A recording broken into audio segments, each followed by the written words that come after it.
अगर आप हमारे channel the novel explainer channel पर नए हैं तो सबसे पहले हमारे चैनल को सब्सक्राइब करना न भूलें। आपके सपोर्ट से ही हम और बेहतर कंटेंट बना सकते हैं और नए आइडियाज़ आप तक पहुंचा सकते हैं। हमारे वीडियो को लाइक करके अपना प्यार दिखाएं ताकि हम आपके लिए और भी दिलचस्प और मनोरंजन वाला कंटेंट लाकर उसे आपके साथ साझा कर सकें। आपका सपोर्ट हमारे लिए बहुत मायने रखता है, इसलिए हमारी यात्रा में हमारे साथ बने रहें। एपिसोड 126 आर्य के जख्म। पदचिह्न। अब आगे। अब तक हमें जाना था कि दक्ष माही को रेडी कर रहा था। माही ने अभी अपनी आंखें बंद कर रखी थी और दक्ष के होठ माही के गर्दन पर चल रहे थे। माही अपने पेटीकोट को पकड़े खड़ी थी। तभी दक्ष अपने होठ को माही के होठ से हटाकर उसे अपनी तरफ टर्न करता है। दक्ष जब माही को अपनी तरफ टर्न करता है तो उसकी आंखें बंद थी।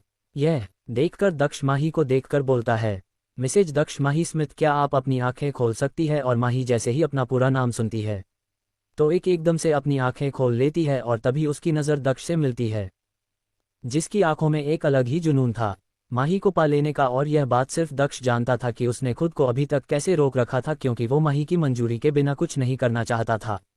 दक्ष माही को जब अपनी तरफ देखते हुए पाता है तो वो बोलता है, that's like my good girl, ये तुमने अच्छी लड़की वाली बात करी। और यह बोलकर वो साड़ी को उठा लेता है और वो उसे पहनने लगता है। वो एकदम से प्रोफेशनल की तरह माही को साड़ी पहना रहा था, लेकिन उसकी नज़रें माही से मिली हुई थी। दक्ष माही को साड़ी पहना देता है तो वो उसे देखकर बोलता है, बन्नी खरगोश, क्या तुम ज़्यादा सुंदर हो? और यह साड़ी, क्योंकि माही के ऊपर साड़ी काफ़ी सुंदर लग रही थी, जिसमें दक्ष सबसे बेस्ट उसका रेड बॉर्डर लग रहा था। दक्ष की बात सुनते ही माही शर्माने लगती है और अगले पल ही दक्ष माही को पकड़कर मिरर के सामने वाले टेबल पर बिठा देता है और वो थोड़ा सा ककर टेबल पर रखी चूड़ियां माही को पहनाने लगता है। और इस वक्त दक्ष माही के पीठ के ऊपर से झुका हुआ था, जिसके कारण उसका फेस माही के फेस से जुड़ा हुआ था और उसकी हल्की हल्की रखी हुई बियर्ड माही को चुभ रही थी।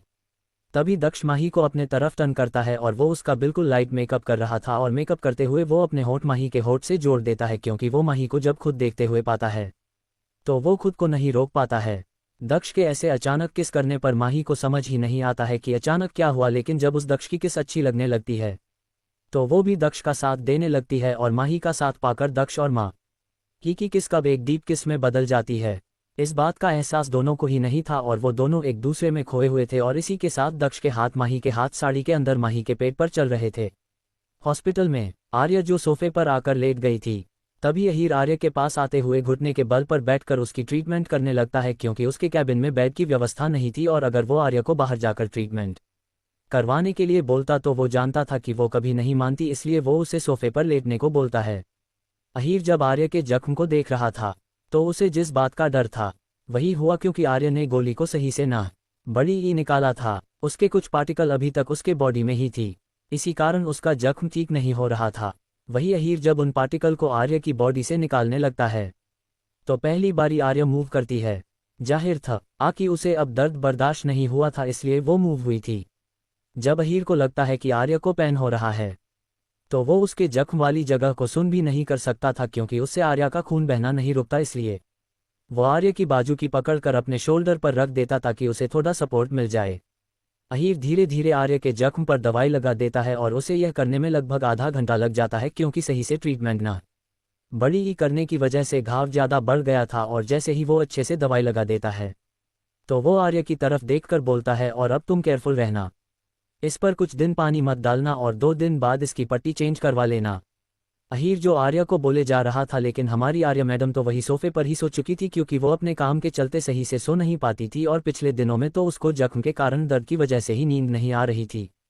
प्राइम मिनिस्टर के घर पर वही अयान जो अभी नताशा के डैड के साथ बैठा था, और नताशा अपने डैड के कारण अयान के पास नहीं जाता है, क्योंकि वो अपने डैड को अपना असली रूप नहीं दिखा सकती थी। इसलिए वो रूम में बैठी हुई थी और उसका मुंह बना हुआ था, क्योंकि वो अयान को अपने घर में होने के बाद भी नहीं देख सकती थी, क्योंकि वो उसे डर था कि कहीं जख्म वाले पैर से अगर उसके डैड ने देख लिया तो वो क्या जवाब देती। और अयान से तो कोई उम्मीद रखना ही बेकार था कि वो उसका सपोर्ट करेगा। कहानी में आगे जानने के लिए सुनते रहिए बंदा ये रूथलेस है, सिर्फ और सिर्फ द नॉवल एक्सप्लेनर चैनल पर। एपिसोड 127 नई नवेली दुल्हन। पदचिह्न। अब आगे। 1 दक्ष माही को साड़ी पहना चुका था और उन दोनों में एक हल्का सा मेकअप कब डिपकिस में बदल गई थी।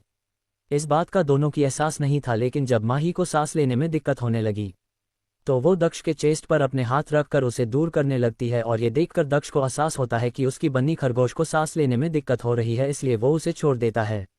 दक्ष जैसे ही माही को छोड़ता है तो माही शर्म के मारे अपना सिर झुका लेती है, क्योंकि वो खुद भी तो आज दक्ष का साथ दे रही थी, लेकिन अभी तक उसकी सांस नॉर्मल नहीं हुई थी, इसलिए वो हाफ रही थी।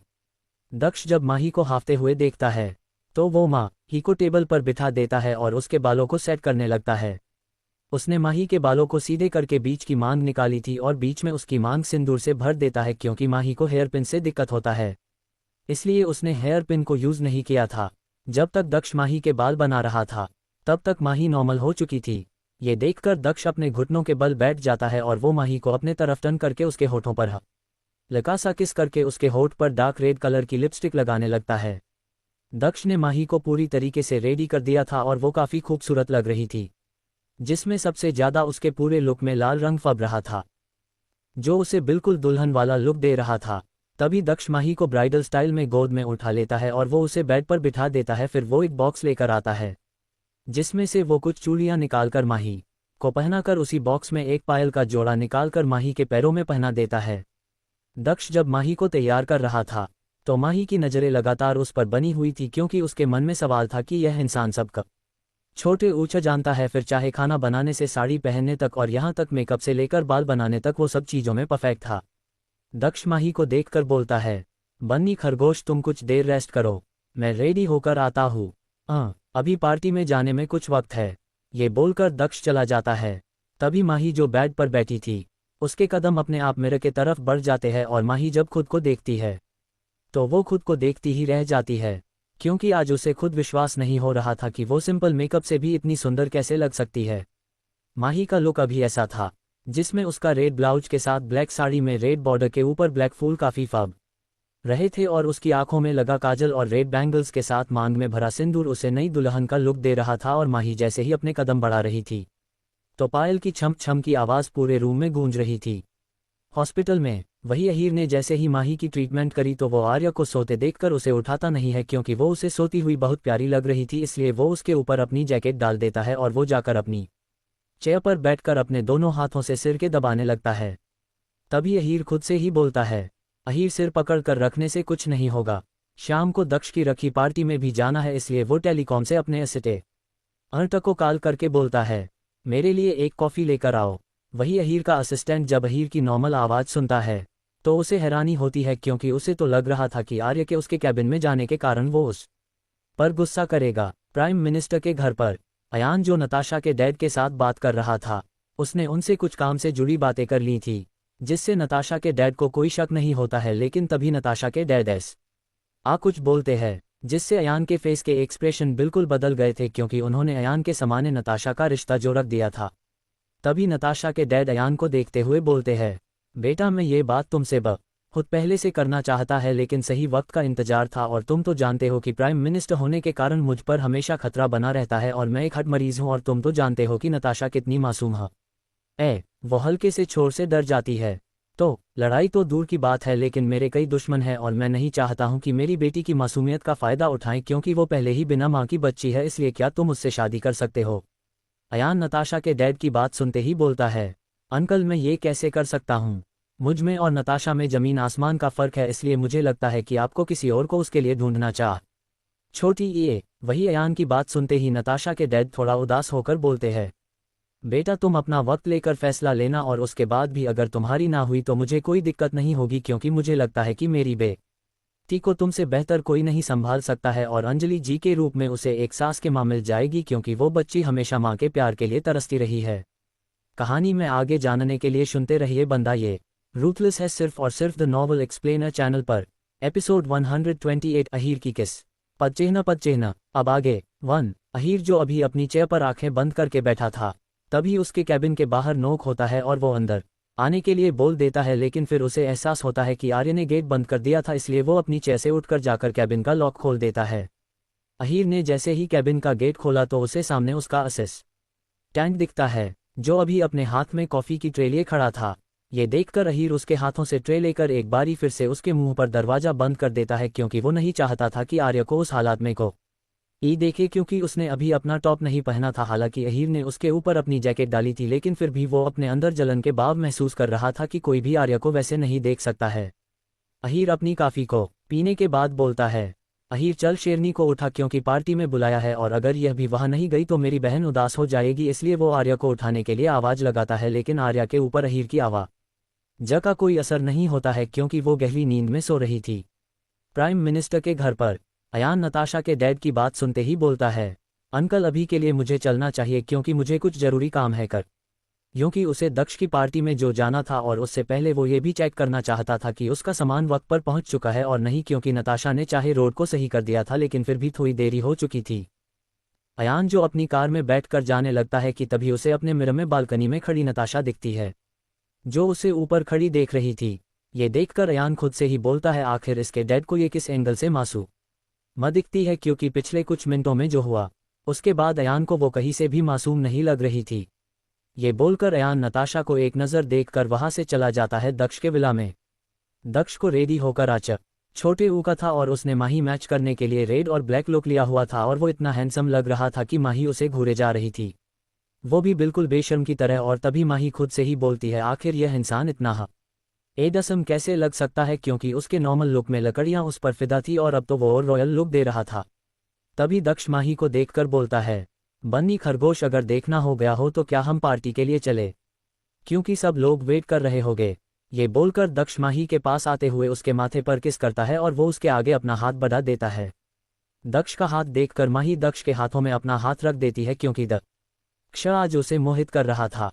तभी तो माही अपनी नज़रें दक्ष के चेहरे से हटा नहीं पा रही थी, लेकिन माही अभी इस बात से अनजान थी कि उसके पर दक्ष के प्यार का असर चढ़ने लगा था और वो खुद इस बात से बेखबर थी। दक्ष और माही दोनों ही काका के साथ पार्टी वाली लोकेशन पर जाने लगते हैं और वही पार्टी में सभी गेस्ट ने आना शुरू कर दिया था। आज पार्टी में मीडिया से लेकर बिजनेस वर्ल्ड के साथ माफिया वर्ल्ड से भी लोग आए थे और इतने कम वक्त में इतने बड़े पैमाने पर पार्टी की अरेंजमेंट रोनी ने करी थी।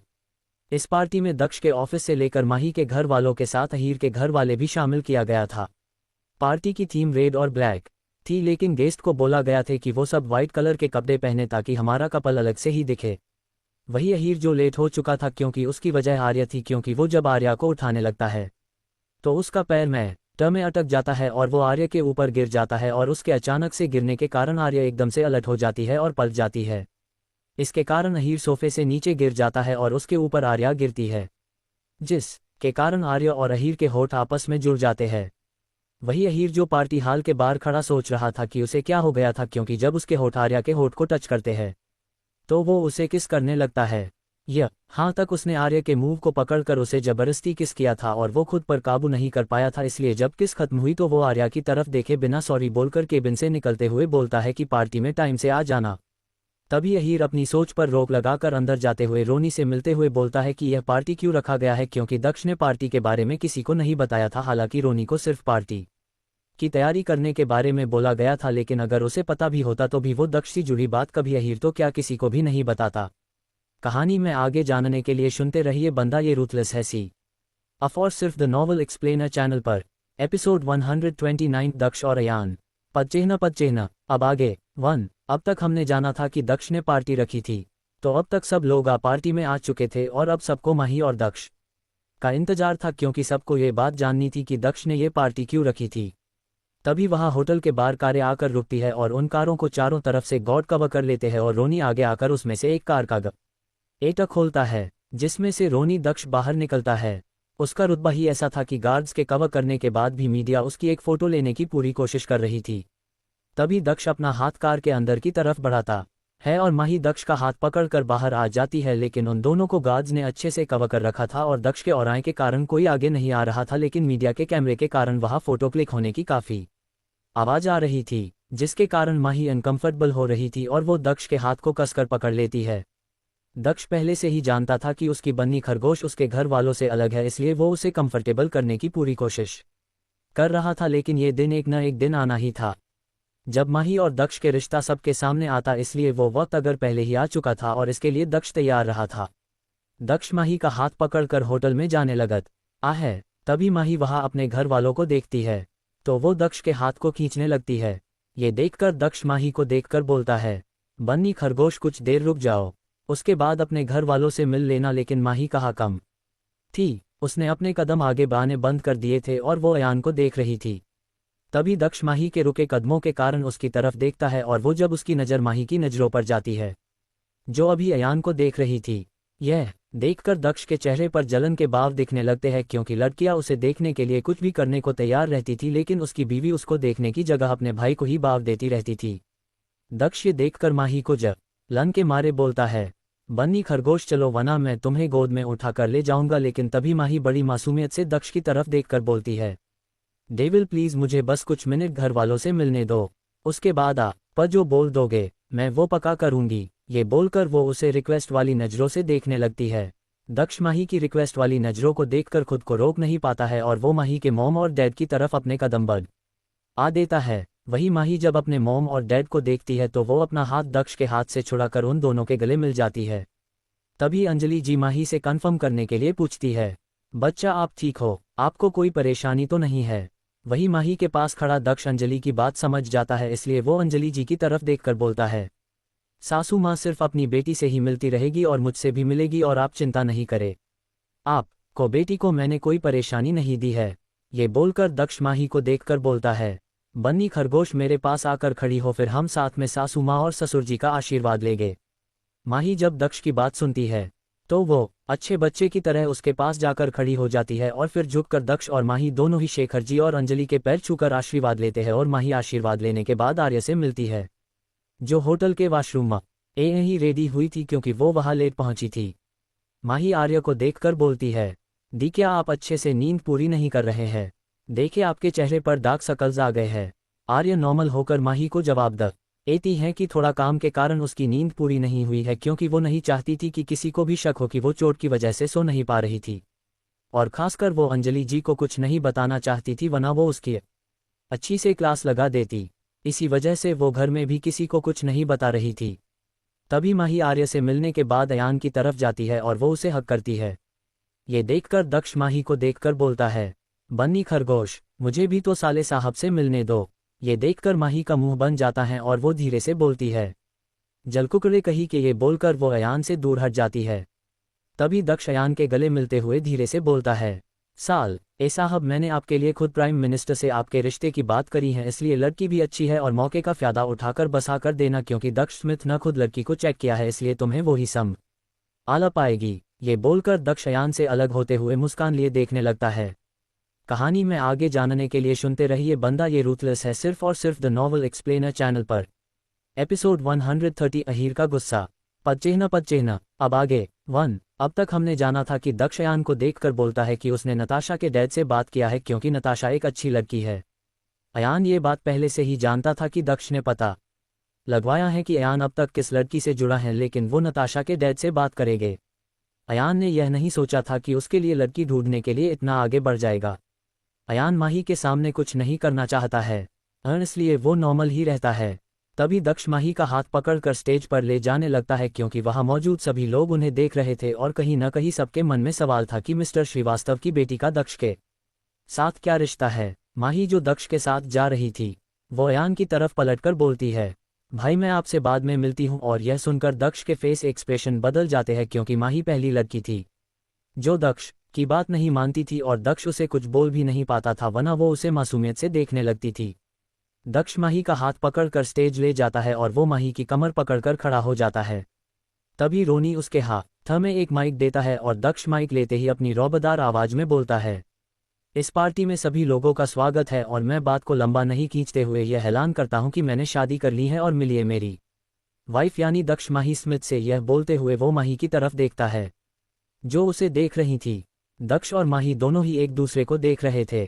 तभी मीडिया में से एक शख्स सवाल करता है कि सर फैशन इंडस्ट्री के किंग ने यह ऐलान आज की करने की सोची, क्या इसके पीछे कोई जरूरी वजह है।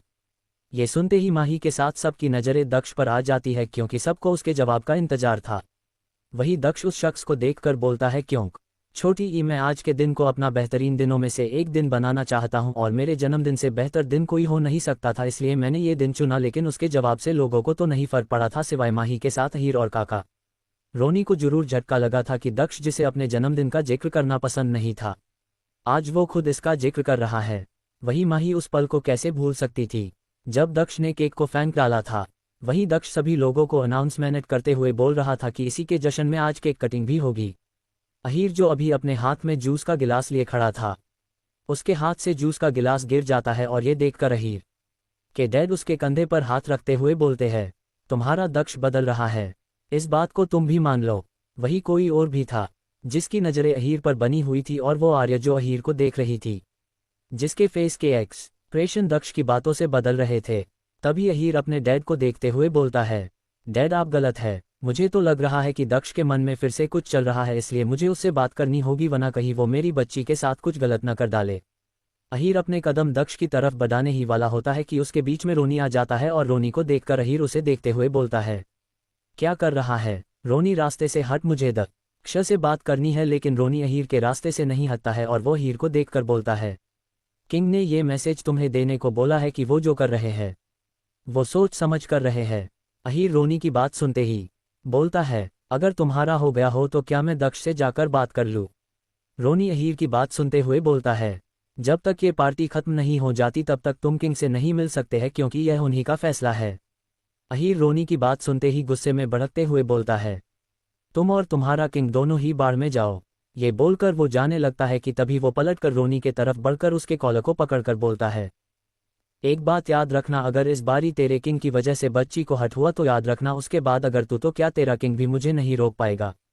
ये बोलकर अहीर गुस्से में पार्टी से निकल जाता है, क्योंकि वो अभी तक इस बात को नहीं मान पाया था कि दक्ष अपने बर्थडे का केक कट करने जा रहा है, जो उसने आज तक नहीं किया, और कहीं न कहीं उसी के कारण उसने अपनी बन्नी खरगोश तक को हट कर दिया था।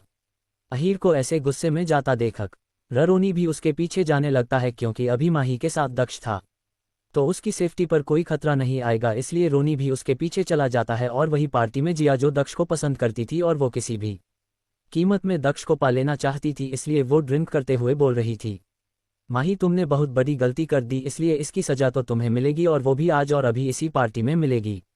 कहानी में आगे जानने का लिए सुनते रहिए बंदा ये रूथलेस है, सिर्फ और सिर्फ द नॉवल एक्सप्लेनर चैनल पर। एपिसोड 131 जिया के इरादे पदचिह्न। अब आगे 1। अब तक हमने जाना था कि दक्ष ने माही और अपने रिश्ते की अनाउंसमेंट कर दी थी, और वो माही के साथ मिलकर इतने सालों बाद अपने बर्थडे का केक कट कर रहा था। माही जाने अनजाने दक्ष का जुनून और जीने की वजह दोनों ही बन चुकी थी, और इसके पागलपन की हद कितनी बढ़ सकती है इसका अंदाजा खुद दक्ष को भी नहीं था। दक्ष और माही ने जैसे ही केक कट कर लिया था, उसके बाद एक गाना बजने लगता है, और दक्ष माही को देखकर बोलता है, दक्ष माही स्मिथ, क्या तुम मेरे साथ डांस करोगी, क्योंकि अब तो दुनिया वालों के समाने भी तुम मेरी हो चुकी हो, इसलिए कोई नज़र उठाकर नहीं देख पाएगा। दक्ष की बात सुनते ही माही अपना मुंह बनाकर दक्ष के हाथ में अपना हाथ डांस के लिए देते हुए बोलते हैं, डेविल आप कितने जलकुक्कड़े हैं, आपको ये दिख रहा है कि कोई मुझे नहीं देखे, लेकिन इसका मतलब यह नहीं है कि आपको सारी लड़कियां घूरती रहे। दक्ष माही की बात सुनते ही उसके कान के पास जाकर बोलता है, बन्नी खरगोश, अगर कोई तुम पर नजर डालेगा तो मैं उसे उसकी असलियत दिखा सकता हूं, और मैंने तुम्हें भी यह इजाजत दी है कि जो लड़की मुझे घूर रही है तुम उसे नोच डालो, उसके बाद आगे जो होगा वो मैं देख लूंगा। ये बोलकर दक्ष माही के साथ डांस करने लगता है। गाने की धुन बज रही थी, कुछ तो है तुझसे राबता, कुछ तो है तुझसे राबता, कैसे हम जाने, हमें क्या पता, कुछ तो है तुझसे राबता, तू हमसफर है, फिर क्या फिक्र है, जीने की वजह ही यही है, मरना इसी के लिए। कहते हैं खुदा ने इस जहां में सभी के लिए किसी ना किसी को है बनाया, हर किसी के लिए। दक्ष और माही जो गाने की धुन पर एक दूसरे की बाहों में बाहें डालकर डांस कर रहे थे। जहां सभी लोग दक्ष के खौफ को अच्छे से जानते थे, इसलिए सब अपने चेहरे पर नकली मुस्कान लिया खड़े थे, लेकिन लड़कियां को अंदर से जलन हो रही थी कि उसके हैंडसम हक को माही कैसे मिल गई, और कई बिजनेसमैन जो अपने बच्चों के लिए दक्ष को चुनना चाहते थे ताकि वो ऑस्ट्रेलिया में अपना दबदबा बना सके, लेकिन किसी में भी इतनी हिम्मत नहीं थी कि वह दक्ष को कुछ बोले, और कहीं ना कहीं माही की खूबसूरती भी कम नहीं थी, इसलिए दोनों कपल बिल्कुल परफेक्ट लग रहे थे। वही माही और दक्ष को डांस करते हुए देखकर जिया ड्रिंक करते हुए किसी को कॉल करते हुए बोलते हैं कि अब मुझसे बर्दाश्त नहीं हो रहा है, इसलिए जल्दी से लड़की के साथ जो करना है करो। मैं जानती हूं कि काम मुश्किल है, लेकिन छोटी ईना मैं तुम्हें इतने पैसे दे सकती हूं कि इसके बाद तुम अपनी जिंदगी को खुशी के साथ बिता सकते हो, इसलिए जल्दी से काम करो और लड़की को सबक सिखाओ। जिया अपना फोन कट करते हुए दक्ष की तरफ देखते हुए बोलती है, ए भी तुम्हारे और मेरे बीच की दूरी अगर तुम्हारी बीवी है तो मैंने उसे भी दूर कर डाला, अब तो तुम्हें मेरे पास आना होगा। ये बोलकर जिया माही के तरफ बढ़ जाती है, क्योंकि दक्ष और माही ने डांस कर लिया था और शेखर जी के साथ अयान और आर्य व अंजलि जी भी जा चुके थे क्योंकि दक्ष ने एजेंट में पार्टी में बुलाई थी, इसलिए वो अपना काम छोड़कर बीच में ही आए थे। इसी के साथ दक्ष और माही को सब विशेष दे रहे थे और इसी बीच दक्ष के पास एक इम्पोर्टेंट कॉल आया था, इसलिए वो काका को माही का ध्यान रखने का बोलकर थोड़ा छोर से दूर पर जाकर बात करने के लिए जाता है। रोनी ने पहले ही दक्ष को मैसेज कर दिया था कि वो हीर के साथ जा रहा है क्योंकि वो गुस्से में था और कहीं न कहीं दक्ष हीर के इस रिएक्शन को पहले से ही जानता था, इसलिए माही को अनकंफर्टेबल नहीं हो इसलिए वो काका को अपने साथ लेकर आया था। वही जिया जब देखती है कि माही के साथ ही वक्त दक्ष नहीं है, इसलिए वह माही के पास जाते हुए उसे देखकर बोलती है, माही क्या ऑफिस में जो हुआ तुम उसके लिए मुझे माफ़ कर सकती हो क्योंकि मुझे सचमुच नहीं मालूम था कि दक्ष और तुम्हारी शादी हो चुकी है। रना मैं कभी दक्ष के करीब नहीं जाती और वो हदें पार नहीं करती जो एक लड़के और लड़की के बीच में रिश्ते से बढ़कर होता है। माही को जिया की बातें समझ में आ रही थी कि वह क्या बोलना चाह रही है, लेकिन कहीं ना कहीं सच ये भी था कि दक्ष ने शादी के बाद कभी भी माही को धोखा नहीं दिया था और शादी से पहले दक्ष कैसा था और वह क्या करता था इससे माही को कुछ मतलब नहीं था। लेकिन अभी का सच ये था कि दक्ष सिर्फ माही का है और सके रिश्ते की रिस्पेक्ट दक्ष भी माही को देता था, जो माही के लिए काफ़ी था। जिया को जब एहसास होता है कि माही उसकी बातों पर रिएक्ट नहीं कर रही है, इसलिए वह अपना दूसरा ऑप्शन यूज़ करती है, जिसमें वह अपने हाथ में पकड़ी वाइन को माही की साड़ी पर गिराकर ऐसे दिखाती है जैसे उसने गलती से ड्रिंक माही के ऊपर गिरा दिया हो। कहानी में आगे जानने के लिए सुनते रहिए बंदा ये रूथलेस है, सिर्फ और सिर्फ द नॉवल एक्सप्लेनर चैनल पर। एपिसोड 132 माही का किडनैप होना। पद चिन्ह। अब आगे 1। अब तक हमें जाना था कि जिया ने माही की साड़ी के ऊपर वाइन गिरा दिया था, लेकिन उसने ऐसे प्रिटेंड किया कि जैसे उससे गलती से छोटी ईरा गया हो, इसलिए वह माही को देखकर बोल रही थी कि तुम जल्दी से जाकर वॉशरूम में क्लीन कर लो क्योंकि वाइन के दाग जल्दी से नहीं जाएंगे अगर यह सूख गया। जिया की बात सुनते ही माही काका की तरफ देखकर बोलती है कि वो अपनी साड़ी क्लीन करके आती है, लेकिन काका माही को देखकर बोलते हैं कि वो भी साथ में चलते हैं, जिस पर माही उन्हें मना करते हुए बोलती है कि वो वही रुके क्योंकि अगर दक्ष ने माही को वहाँ पार्टी हाल में ना बड़ी ही देखा तो वो परेशान हो जाएगा क्योंकि दक्ष ने माही को कहीं भी जाने से मना किया था। माही की बात सुनकर काका माही को ज़्यादा फोर्स नहीं करते हैं क्योंकि वह होटल दक्ष का था और चारों तरफ गार्ड्स फैले हुए थे, इसलिए वह माही को जाने देते हैं और माही को अकेले जाता देखकर जिया के चेहरे पर मुस्कान आ जाती है और वह मुस्कुराते हुए काका से थोड़ी दूर जाते हुए बोलती है, माही ओ माही, जिस तरीके से वाइन का दाग हटाए नहीं हटता उसी तरीके से आज तुम्हारे ऊपर भी एक दाग लगेगा जिसे तुम तो क्या दक्ष भी नहीं हटा पाएगा। जिया अपनी बात बोलते हुए कहती है, सुना है कि दक्ष को साफ चीज़ पसंद है, लेकिन तब क्या होगा जब उसकी बीवी ही एली हो जाएगी। यह बोलकर जिया मुस्कुराने लगती है और वह किसी को मैसेज करती है कि वह लड़की आ रही है, इसलिए कुछ गड़बड़ नहीं होना चाहिए। वही माही जो वॉशरूम में से अपनी साड़ी क्लीन कर वापस पार्टी हॉल वाली जगह पर जाने लगती है, तभी उसे वहां पर कुछ सही नहीं लगता है। उसे ऐसा लग रहा था कि कोई उसका पीछा कर रहा है, लेकिन उसे कुछ समझ आता इससे पहले ही किसी ने उसके मुंह पर हाथ रख दिया था और उसे जोर से पकड़कर खींचकर वहां से ले जाने लगता है। जिस शख्स ने माही को पकड़ा था उसके एक्शन इतनी तेजी से हुए थे कि माही उस इंसान को रोक नहीं पाती है और वह लड़का माही को खींचकर होटल के एक रूम में ले आता है और बेड के ऊपर पटक देता है। वही जब माही बेड के ऊपर जाकर गिरती है तो वह अपनी नज़रें चारों तरफ करके देखती हैं तो उसे वहां पर 4 लड़के खड़े दिखते हैं जिन्होंने अपना फेस कवर कर रखा था क्योंकि वह दक्ष के सामने आने का रिस्क नहीं ले सकते थे। इसी वजह से चारों लड़कों ने अपने फेस को कवर कर रखा था। हालांकि वह लड़के इतना बड़ा रिस्क इसलिए ले रहे थे क्योंकि उन्हें इस काम के बदले बहुत बड़ी कीमत दी जा रही थी, इसलिए वह इस काम को करने के लिए मान गए थे। जिया ने उन लड़कों को माही का रेप करने के लिए कहा था ताकि उसके बाद दक्ष माही को छोड़ दे क्योंकि उसे लग रहा था कि दक्ष को साफ चीज़ पसंद है और अगर माही का रेप हो जाएगा तो वो माही को छोड़ देगा। वहीं दक्ष के पास जो कॉल आया था वह भी जिया की वजह से ही आया था क्योंकि वह चाहती थी कि दक्ष कॉल में बिजी हो जाए और कहीं ना कहीं वह एक बिजनेस कॉल था, तो दक्ष को उस कॉल को निपटाने के लिए कम से कम आधा घंटा लग जाएगा और तब तक वह लड़का अपने काम कर देंगे। जिया बात बहुत अच्छे से जानती थी कि दक्ष काम को लेकर काफ़ी सीरियस था, इसलिए वो कॉल को कभी स्किप नहीं करेगा। दूसरी तरफ कहीं आका को शक ना हो जाए, इसलिए जिया ने एक वेटर के हाथों जूस काका को पिला दिया था जिसमें बेहोशी की दवा मिली हुई थी, जिसकी वजह से काका पार्टी में एक सोफे पर गिर जाते हैं और गार्डों को भी कुछ शक ना हो इस बात का जिया ने पूरा ध्यान रखा था। वही माही को बेड पर बैठी थी उन लड़कों को देख रही थी जो उसे गंदी नज़रों से देख रहे थे। ये देखकर माही खुद की साड़ी को सही करती है जो बेड पर गिरते टाइम थोड़ी सी खराब हो गई थी। तभी उन्हीं में से एक लड़का माही को देखकर बोलता है, अरे मैडम खुद को क्यों ढक रही है, क्योंकि कुछ सेकंड में आप भी मजे करना और हमें भी मजे करने देना, इसलिए प्यार से बोल रहे हैं वरना हमें अपनी बात को मनवाना भी आता है। जो लड़का बोल रहा था वह दूसरे लड़के को देखकर बोलता है, भाई मैं सही बोल रहा हूँ। ये सुनते ही वह दूसरा लड़का भी बोलता है, बिल्कुल सही बोल रहा है, आज तो चांदी ही चांदी है। एक तरफ मैडम मजे देगी और दूसरी तरफ हम पैसों से मालामाल हो जाएंगे। माही जो उन लड़कों की बातें सुन रही थी और वह अच्छे से समझ रही थी कि वह लड़के क्या बोलना चाह रहे हैं, इसलिए वह लड़कों को देखकर बोलती है कि यहाँ से चले जाओ वरना इसके बाद जो होगा उसकी जिम्मेदारी तुम लोगों की ही होगी। माही की धमकी सुनकर वह चारों लड़के हंसने लगते हैं और वह माही को देखकर बोलते हैं, अच्छा मैडम आप क्या कर लेगी, क्योंकि जब तक आपके पति को पता चलेगा तब तक तो हम अपना काम करके निकल भी जाएंगे और यह आपके नन्हे नन्हे हाथ हमें नहीं रोक पाएंगे, इसलिए चुपचाप मान जाओ और हमें हमारा काम करने दो। उन लड़कों की बात सुनकर इस बारी माही की आंखें गुस्से में लाल पड़ जाती है। कहानी में आगे जानने के लिए सुनते रहिए बंदा ये रूथलेस है, सिर्फ और सिर्फ द नॉवल एक्सप्लेनर चैनल पर। एपिसोड 133 माही की फाइटिंग स्किल। पद चिन्ह। अब आगे 1। अब तक हमने जाना था कि जिया ने 4 लड़कों को पैसे दिए थे ताकि वह माही का रेप कर दे, लेकिन दूसरी तरफ रूम में माही लड़कों की बातें सुनती है तो उसकी आंखें एकदम से लाल पड़ जाती है और वह उन लड़कों को गुस्से में देखने लगती है। वही पार्टी हॉल में एक गार्ड की नज़र काका पर पड़ जाती है, जो पार्टी हॉल में बेहोश पड़े थे, इसलिए वह जल्दी से जाकर दक्ष को इन्फॉर्म कर देते हैं कि मैडम पार्टी हॉल में नहीं है और काका को किसी ने बेहोश कर दिया और हमारी टीम मैम को ढूंढ रही है।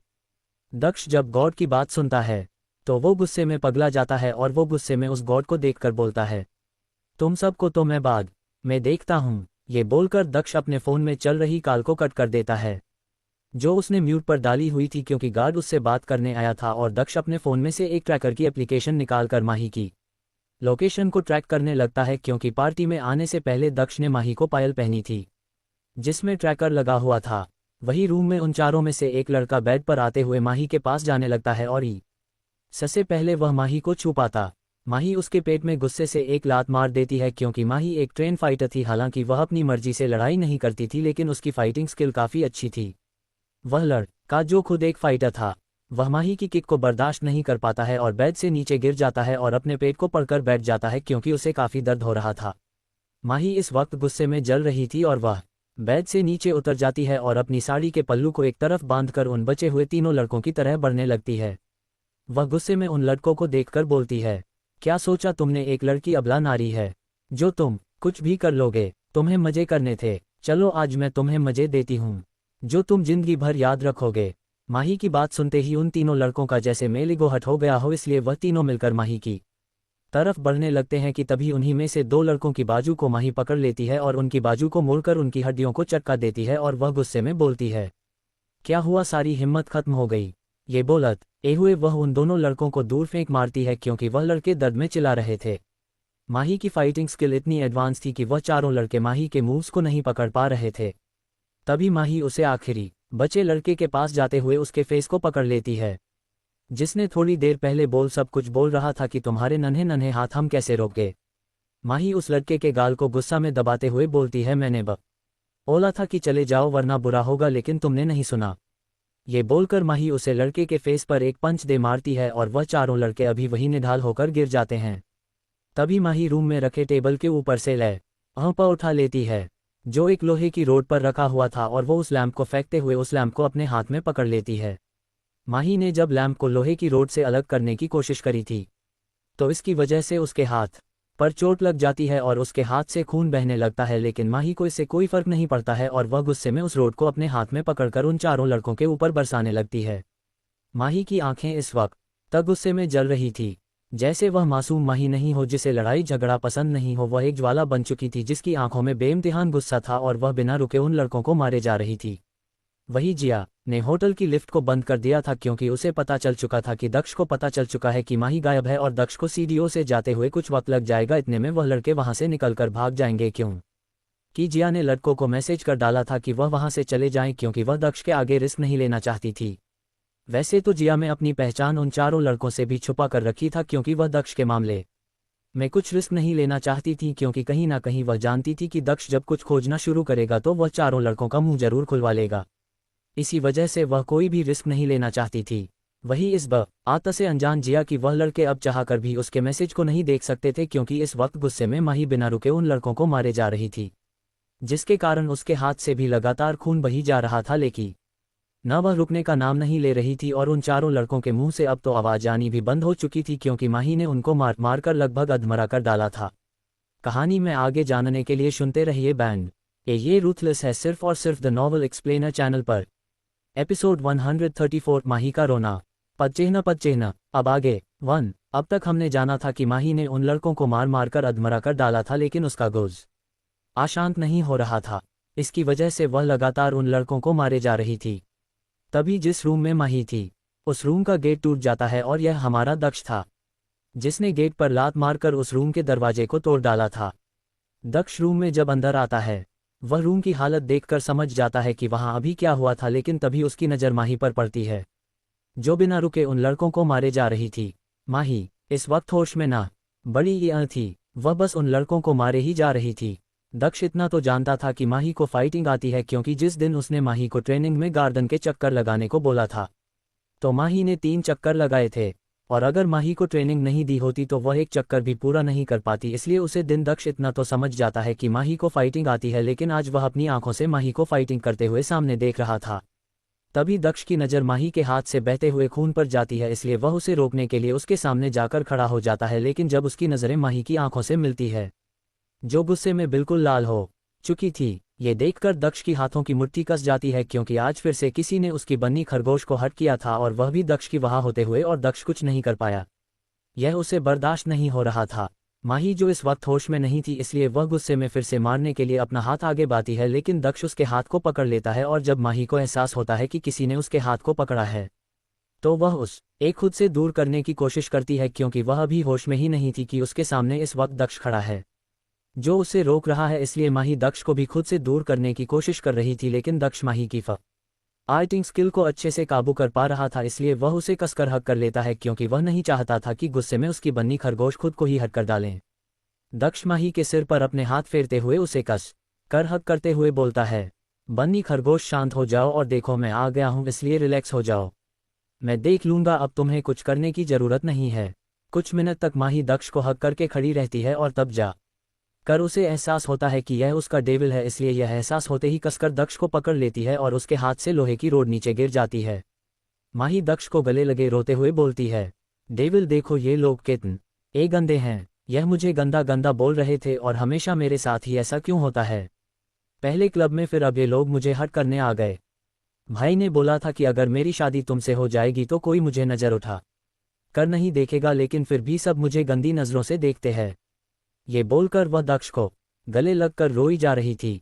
माही ने इस वक्त दक्ष को इतनी जोर से पकड़ा था कि अगर वो उसे छोड़ देगी तो दक्ष कहीं उसे छोड़कर ना चला जाए, क्योंकि इस वक्त दक्ष के साथ वह महसूस कर रही थी और दक्ष का उसके सिर पर हाथ फिराना उसे अच्छा लग रहा था। माही को ऐसे रोते देखकर दक्ष खुद को गुस्सा करने से रोककर खड़ा था क्योंकि अभी उसके लिए माही को संभालना जरूरी था। तभी उन्हीं में से एक लड़का जो वहां दक्ष को देखकर इतना डर जाता है, इसलिए वह फिर भी अधमरी हालत में ही दक्ष की पीठ पर टेबल से चाकू उठाकर उसे मारने की कोशिश करता है, लेकिन तभी माही की नज़र उस पर चली जाती है और वह दक्ष को खुद से दूर कर देती है और वह उस लड़के के हाथ को अपने हाथ से पकड़कर उसकी कलाई को मोड़ देती है, जिसके कारण उसे लड़के के हाथ में पकड़ा हुआ चाकू नीचे गिर जाता है और ये देखकर अगले पल ही माही उस लड़के की गर्दन को पकड़ लेती है। वही जब दक्ष देखता है कि माही उस लड़के को लगभग मार ही डालेगी तो वह माही को उस लड़के से दूर कर देता है क्योंकि उन लड़कों को सजा वह खुद देना चाहता था, और दूसरी वजह यह थी कि माही पहले से ही परेशान थी और जब उसका गुस्सा शांत होगा और उसे एहसास होगा कि उसने किसी को जान से मार दिया है तो वह खुद को संभाल नहीं पाएगी। इसी वजह से दक्ष माही को उस लड़के से माही को दूर कर देता है और वह माही को गोद में उठाकर रूम से बाहर जाने लगता है। रूम के बाहर खड़े गार्ड्स जो अभी गर्दन झुकाए नीचे देख रहे थे क्योंकि उनमें से कोई भी अभी दक्ष का सामना न बड़ी ये करना चाह रहा था। तभी दक्ष उन गार्ड्स को देखकर बोलता है, उन लड़कों को बेसमेंट में लेकर आओ। ये बोलकर दक्ष वहां से निकल जाता है क्योंकि अभी उसकी बन्नी खरगोश को उसकी ज्यादा जरूरत थी। कहानी में आगे जानने के लिए सुनते रहिए बंदा ये रूथलेस है सिर्फ और सिर्फ द नॉवल एक्सप्लेनर चैनल पर। एपिसोड 135 दक्ष की ड्राइविंग। पदचिह्न। अब आगे 1। अब तक हमने जाना था कि दक्ष माही को गोद में उठाकर ले जा आता है और वह गॉड को बोलकर जाता है कि उन चारों लड़कों को बेसमेंट में लेकर जाओ क्योंकि अभी उसके लिए माही को संभालना ज्यादा जरूरी था। दक्ष माही को गोद में उठाकर अपने कार के पास लेकर आता है और वह ड्राइवर को देखकर बोलता है कि कार का फ्रंट सीट का गेट ओपन कर दे। दक्ष का ऑर्डर मिलते ही ड्राइवर कार का गेट खोल देता है और उसके बाद दक्ष माही को बहुत प्यार से ड्राइवर सीट के साथ वाली सीट पर बिठा देता है। उसके बाद वो खुद ड्राइविंग वाली सीट पर आने की वाला होता है, लेकिन तभी माही उसका हाथ पकड़ लेती है और वह दक्ष को रोते हुए बोलती है, डेविल मत जाओ। माही की बात सुनते ही दक्ष माही को देखकर उसके होठों से अपने होठों को जोड़ते हुए एक लाइटली किस करते हुए बोलता है, बन्नी खरगोश, तुम्हारा डेविल तुम्हारे बिना रह ही नहीं सकता है, इसलिए मैं तुम्हें छोड़कर कभी नहीं जा सकता हूँ, इसलिए रिलैक्स करो और मैं ड्राइविंग सीट पर रहा हूँ। ये बोलकर दक्ष माही के हाथ से अपने हाथ को छुड़ा लेता है और वह ड्राइवर से कार की लेकर ड्राइविंग सीट पर आकर बैठ जाता है। दक्ष काफ़ी टाइम बाद ड्राइविंग कर रहा था, वरना अगर उसे कहीं अकेले जाना होता था तो ही वह खुद ड्राइविंग करता है, लेकिन आज पहली बार वह माही के साथ वो खुद ड्राइविंग करके कहीं पर जा रहा था। दक्ष कार को शुरू करने से पहले एक बारी माही के ऊपर नज़र डालता है, जो अभी तक रो रही थी, इसलिए वह माही को देखकर बोलता है, बन्नी खरगोश रोना बंद करो, क्योंकि तुम दक्ष स्मिथ की वाइफ हो, इसलिए डर को तुम्हें अपने पास भी नहीं आने देना है। दक्ष की बात सुनते ही माही उसकी तरफ देखने लगती है और वह दक्ष की तरफ देखकर बोलती है, वह उसकी जैसी नहीं है, और उसे हट होता है। साथ ही साथ उसे रोना भी आता है, इसलिए अभी उसका रोने का मन कर रहा है, इसलिए वह रोएगी यह बोलकर वह खिड़की की तरफ अपना मुंह कर लेती है। इसी के साथ उसका मुंह भी फूल जाता है, क्योंकि इस वक्त दक्ष उसे अपना गुरूर दिख रहा था, जबकि अभी उसे अभी प्यार की जरूरत थी। दक्ष की बातों से जाने अनजाने माही का मूड चेंज होने लगा था, और यह बात दक्ष बड़ी ही देख पा रहा था, क्योंकि अभी वह रोने की जगह मुंह फुलाकर खिड़की की दूसरी तरफ मुंह करके बैठी थी। ये देखकर दक्ष के चेहरे पर मुस्कान आ जाती है। कुछ ही देर में दक्ष ड्राइविंग करने लगता है, लेकिन उसकी सेफ्टी की वजह से गार्ड्स उसे फॉलो कर रहे थे, क्योंकि वह दक्ष को अकेले कहीं नहीं जाने दे सकते थे। हालांकि दक्ष अकेले ही फाइटिंग के लिए काफ़ी था, लेकिन फिर भी उसकी सेफ्टी को लेकर गार्ड्स उसे फॉलो कर रहे थे, क्योंकि अभी उसके साथ माही भी थी और अब तक उसके गार्ड्स ये तो समझ चुके थे कि दक्ष के लिए माही बहुत ज़रूरी है और वही उनके बॉस को बदल सकती है, वरना उसके गुस्से से कोई उन्हें भी नहीं बचा सकता था, क्योंकि दक्ष गुस्से में किसी की नहीं सुनता था। दक्ष जब देखता है कि माही अभी तक मुंह फुलाकर बैठी है, तो वो उसका मूड चेंज करने के लिए बोलता है, वैसे बनी तुम जानती हो तुम पहली हो जो इस वक्त मेरी मनपसंद जगह पर जा रही हो। जब हाँ, मैं तुम्हें अभी लेकर जा रहा हूँ, वरना आज तक वहाँ मेरे साथ गॉड जरूर जाते हैं, लेकिन कोई भी मेरे साथ उस जगह के अंदर यानी उस घर में नहीं जा सकता है। क्या तुम मेरे साथ वहाँ जाना चाहोगी? अगर तुम्हारा मूड सही नहीं है तो हम फिर कभी चल लेंगे। माही जो अभी मुंह फुलाकर बैठी थी, लेकिन जब वह दक्ष की बात सुनती है तो वह उसकी तरफ देखने लगती है, और माही को खुद को ऐसे देखता पाकर दक्ष माही को देखकर बोलता है, बन्नी खरगोश बताओ क्या तुम अभी जाना चाहती हो, वरना हम घर की तरफ चलते हैं। माही दक्ष की बात सुनते ही इस बारी बोल पड़ती है कि उसे वहां जाना है। कहीं ना कहीं दक्ष माही के जवाब को पहले से ही जानता था, इसलिए वह कार को चलाते हुए माही की तरफ देखकर बोलता है, तो ठीक है फिर हम चलते हैं। दक्ष को इस तरह बोलता देखकर माही को अजीब लगता है, क्योंकि दक्ष हमेशा सीरियस रहता था, लेकिन आज माही के साथ जो दक्ष था वो काफ़ी अलग था, और माही ये देखकर सोचती है कि जरूर वह माही का मूड चेंज करने के लिए इस तरह बात कर रहा है।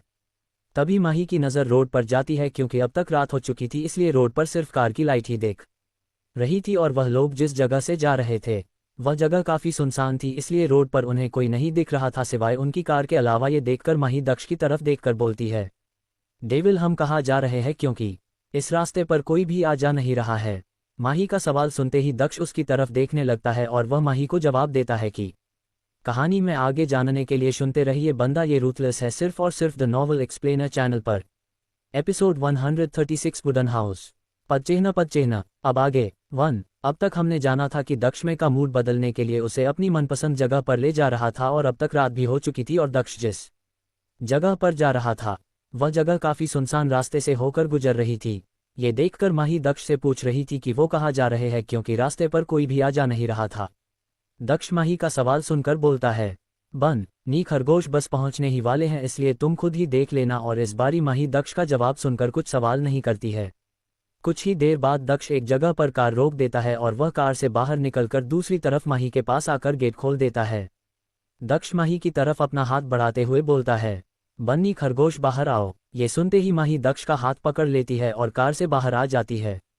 वह दोनों इस वक्त जंगल वाली जगह पर खड़े थे। तभी दक्ष कार की की से कार को बंद कर देता है, जिसके कारण कार में जल रही लाइट भी बंद हो जाती है और उस जगह पर अंधेरा छा जाता है, जिसके कारण माही की पकड़ दक्ष के हाथ पर मजबूत हो जाती है। ब तक दक्ष देखता है कि माही अंधेरे की वजह से डर रही है, इसलिए वो अपनी पॉकेट से अपना फ़ोन निकालकर टॉर्च जला लेता है और दूसरे हाथ में माही के हाथ को पकड़कर उस जंगल वाले रास्ते की तरफ बढ़ने लगता है, क्योंकि वहां पर कार नहीं जा सकती थी।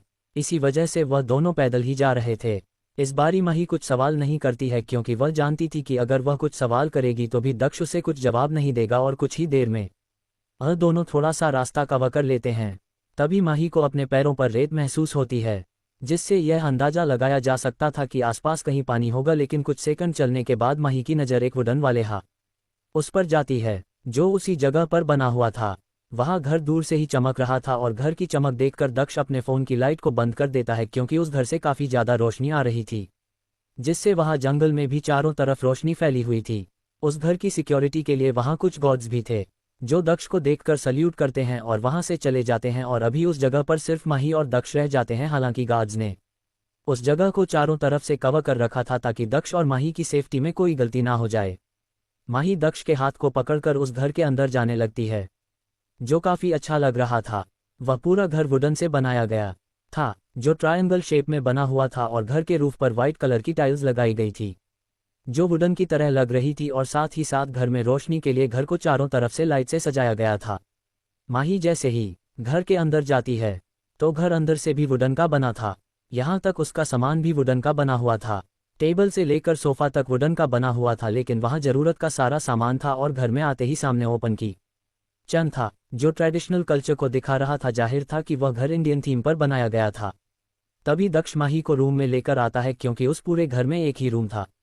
इस रूम में एक बेड रखा हुआ था और उसके ऊपर वाइट कलर की बेडशीट बिछी हुई थी और रेड कलर की ब्लैंकेट रखी हुई थी। साथ ही साथ वाइट कलर की कुशन के बीच में एक रेड कलर का कुशन रखा हुआ था, जो काफ़ी अच्छा लग रहा था, जो घर की थीम से मैच हो रहा था।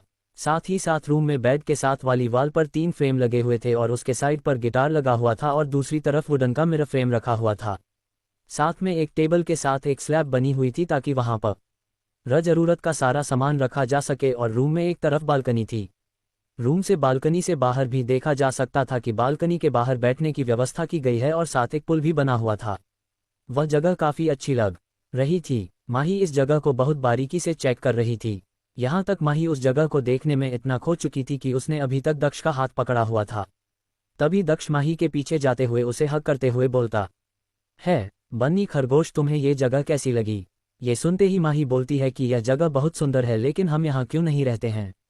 दक्ष माही की बात सुनते ही उसे थोड़ा अलग होते हुए बोलता है, क्योंकि यह जगह जंगल के पास है, इसलिए यहाँ सिक्योरिटी को अच्छे तरीके से मैनेज नहीं किया जा सकता है। और मेरी इस जगह से कुछ यादें जुड़ी हुई है, इसलिए मैं इस जगह पर ज़्यादा वक्त नहीं रह सकता हूँ। ये सुनते ही माही दक्ष को देख कर बोलती है, डेविल, कैसी यादें जुड़ी है? दक्ष इस बारी माही का सवाल सुनते ही बोलता है, बन्नी खरगोश, अब बातें ही करती रहोगी और जाकर फ्रेश हो जाओ, फिर मैं कुछ कुक करता हूँ। तुमने पार्टी में कुछ खाया नहीं होगा। कहीं ना कहीं दक्ष का इस तरह बात पलटने पर माही को एहसास हो जाता है कि दक्ष अभी उसे इस घर से जुड़ी याद को शेयर करने के लिए उसके साथ कंफर्टेबल नहीं है, इसलिए माही उससे कुछ नहीं पूछता है। कहानी में आगे जानने के लिए सुनते रहिए बंदा ये रूथलेस है, सिर्फ और सिर्फ द नॉवल एक्सप्लेनर चैनल पर। एपिसोड 137, दक्ष की फ्लर्टिंग। पद चिन्ह। अब आगे 1। अब तक हमने जाना था कि माही और दक्ष दोनों ही वुडन वाले हाउस में थे, जिस घर से दक्ष की कुछ यादें जुड़ी हुई थी। लेकिन माही के पूछने पर दक्ष बात को पलट देता है। इसी बार माही दक्ष से कुछ नहीं पूछती है, क्योंकि अगर दक्ष को बताना होगा तो वो खुद ही माही को बता देगा। तभी माही दक्ष को देखकर बोलती है, लेकिन डेविल, मेरे पास पहनने के लिए कपड़े नहीं है। ये सुनकर दक्ष माही को अलमीरा ओपन करके उसमें से अपनी एक शर्ट निकालकर माही को दे देता है, क्योंकि वहां सिर्फ दक्ष आता था, इसलिए वहां पर सिर्फ उसी के कपड़े मौजूद थे। माही पहले दक्ष के हाथ में पकड़ी शर्ट को देखती है और फिर वो दक्ष को देखने लगती है। दक्ष कहीं न कहीं माही की दिल की बात समझ जाता है और वह माही का ओ देखकर बोलता है, बन्नी खरगोश, अभी सिर्फ यही कपड़े हैं, इसलिए इसी से काम चला लो। माही के पास अब कोई ऑप्शन नहीं बचता है, इसलिए दक्ष की बात सुनकर वह उससे शर्ट ले लेती है। तभी वह दक्ष को देखकर बोलती है, डेविल, मुझे भूख लगी है, क्या आप मेरे लिए नूडल्स बना सकते हो? मुझे वह खाने हैं। माही की बात सुनते ही दक्ष माही को देखकर बोलता है, बन्नी खरगोश, वह अनहेल्दी होते हैं, इसलिए मैं तुम्हारे लिए सलाद बना देता हूँ। दक्ष की बात सुनते ही माही का मुंह बन जाता है और वह दक्ष को देखकर मुंह बनाते हुए बोलती है, डेविल, मुझे भूख ही नहीं लगी है। और इस बारी वो मन ही बड़बड़ाते हुए बाथरूम की तरफ जाते हुए बोलती है, इससे अच्छा तो मैं पार्टी में ही कुछ खा लेती।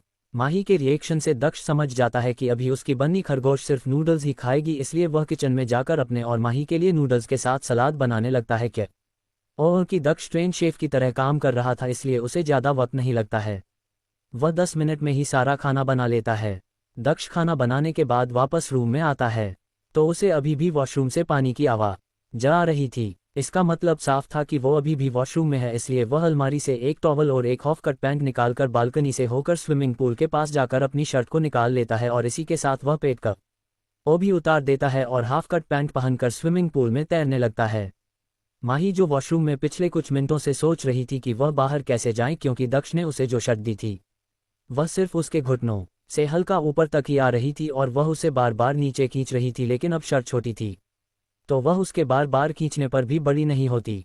माही कुछ देर वॉशरूम में खड़े रहने के बाद बोलती है, माही बाहर तक हो जाना ही पड़ेगा वरना डेविल आ जाएंगे, और वैसे भी उन्होंने मुझे पहले से ही देख रखा है, इसलिए बाहर चलते हैं। माही इस बार हिम्मत करके बाहर निकल जाती है और वह जैसे ही बाहर जाती है तो उसे बालकनी से पानी की आवाज़ आ रही थी, इसलिए वह अपने कदम बाहर बालकनी की तरफ बढ़ा देती है।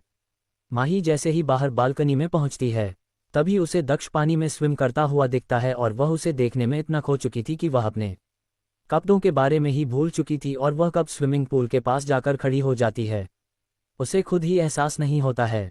वहीं दक्ष जो स्विम कर रहा था तभी उसकी नज़र माही पर जाती है जो उसकी शर्ट में छोटे ऊतस एक सी लग रही थी, लेकिन जब दक्ष देखता है कि उसकी बन्नी खरगोश एक बारी फिर से उसको देख रही है तो उसके चेहरे पर मुस्कान आ जाती और वह स्विम करते हुए माही के पास आ जाता है।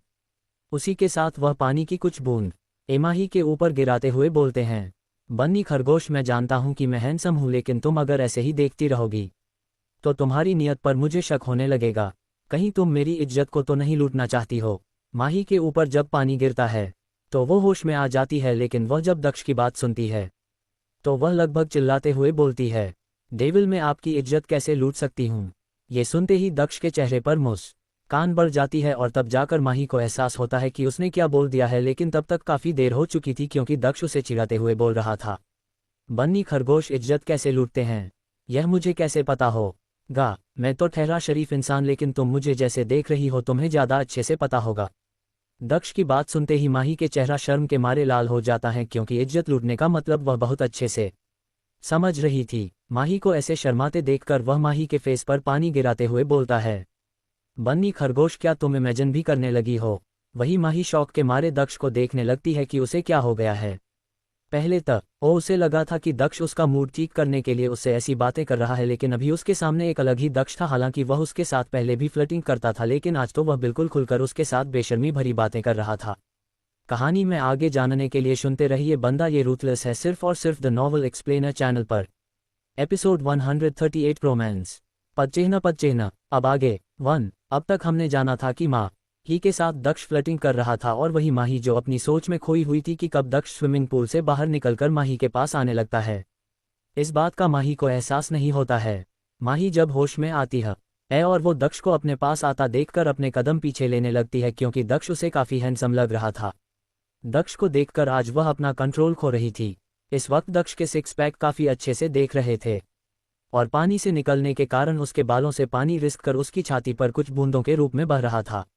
ये देखकर माही खुद से ही सोच रही थी कि आज उसे हो क्या गया है, वह क्या नोटिस कर रही है। तभी दक्ष माही के पास आते हुए उसके कमर पर अपने एक हाथ से पड़कर उसे खुद से सटा लेता है और वह थोड़ा सा अपने बालों को हिलाते हुए बोलता है, जिसके कारण माही के फेस पर कुछ पानी की बूंदें गिर जाती है और माही अपनी आंखें बंद कर लेती है और वह दक्ष की बाजू को पकड़ लेती है और उसमें अपने नाखून चुभाने लगती है। हालांकि दक्ष को इससे कोई फर्क नहीं पड़ रहा था। वह माही को देखकर उसके कानों के पास जाकर बोलता है, बन्नी खरगोश क्या तुम मेरे साथ स्विम करोगी। दक्ष की बात सुनते ही माही अपनी आंखें खोलकर दक्ष को देखने लगती है, जो उसे इंटेंस भरी नज़रों से देख रहा था। ये देखकर माही उसकी नज़रों के ताप को बर्दाश्त नहीं कर पाती है और वह अपनी नज़रें झुका लेती है और वह दक्ष को देखे बिना बोलती है कि उसे स्विमिंग नहीं आती है और वह अभी शावर लेकर आई है, इसलिए उसे फिर से नहीं नहाना है। माही की बात सुनते ही दक्ष माही को गोद में ब्राइडल स्टाइल में उठा लेता है और वह माही को स्विमिंग पूल के पास ले जाते हुए बोलता है, लेकिन मुझे तो तुम्हारे साथ स्विम करना है, और रही बात अगर तुम्हें स्विमिंग नहीं आती हो तो उसके लिए मैं हूं ना, तुम मुझे पकड़ लेना। ये बोलकर दक्ष माही की तरफ देखकर अपनी आंख मार देता है। वही माही दक्ष की इस हरकत को देखकर अपने गले में रुकी पानी को निकलते हुए मन में बोलती है, आज डेविल को आखिर हो क्या गया है? ये तो कतई बेशर्म वाली बातें कर रहे हैं। माही बचकर रहना होगा वरना कहीं तू बहक न जाए। वहीं दक्ष माही की मन की बात पढ़ लेता है, इसलिए वह माही को स्विमिंग पूल के पास जाकर अच्छे से बिठा देता है और वह खुद स्विमिंग पूल में जाते हुए माही को पानी में उतारते हुए बोलता है, बन्नी खरगोश, अगर तुम बहक जाओगी तो इसमें मेरा ही प्रॉफिट होगा, इसलिए आज खुद को मत रोकना। ये बोलकर वह माही को पानी में उतार देता है। वही माही को जब एहसास होता है कि दक्ष ने उसकी मन की बात सुन ली था, तो वो शर्म से पानी पानी हो जाती है, क्योंकि वो अभी जो सोच रही थी उसे लेकर दक्ष ना जाने उसके बारे में क्या सोच रहा होगा। ये सोचना ही उसके लिए काफ़ी मुश्किल हो रहा था कि कहीं दक्ष फिर से माही के मन की बात ना पढ़ ले।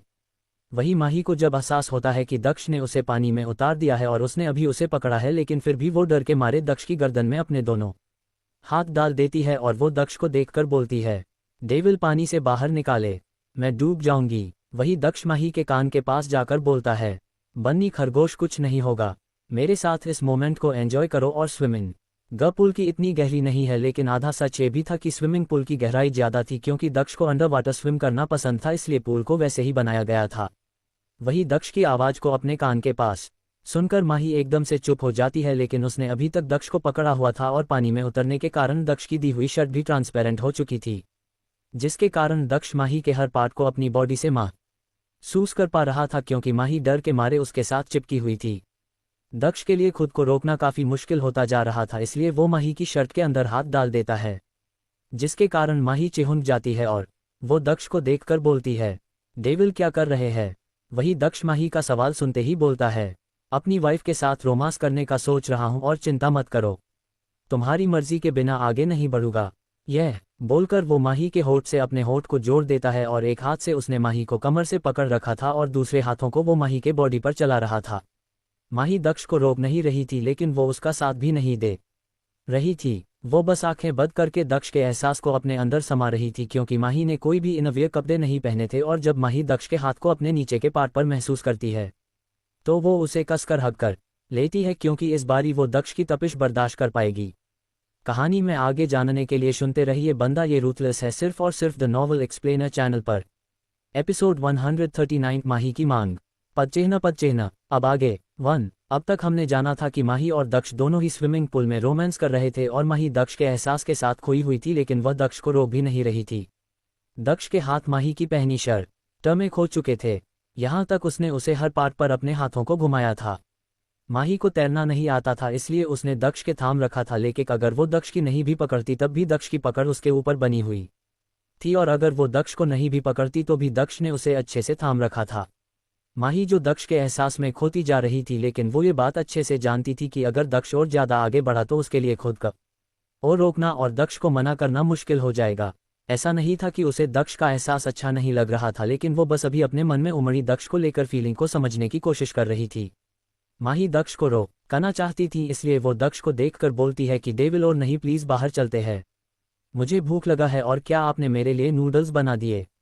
माही की बात सुनते ही दक्ष माही के कान के पास जाकर बोलता है, ओ मेरी बन्नी खरगोश को मुझे सताना भी आता है। ये बोलकर दक्ष माही को पानी में ही गोदम उठाकर बाहर निकल जाता है और वो बालकनी में रखी जगह पर उसे बिठाकर उसके ऊपर टॉवल डालते हुए बोलता है, चलो बन्नी खरगोश, तुम भूख लगी है, अब जब तुम मुझे खुद को तो टेस्ट नहीं करने देती तो इसलिए अब खाने से ही पेट भरना होगा।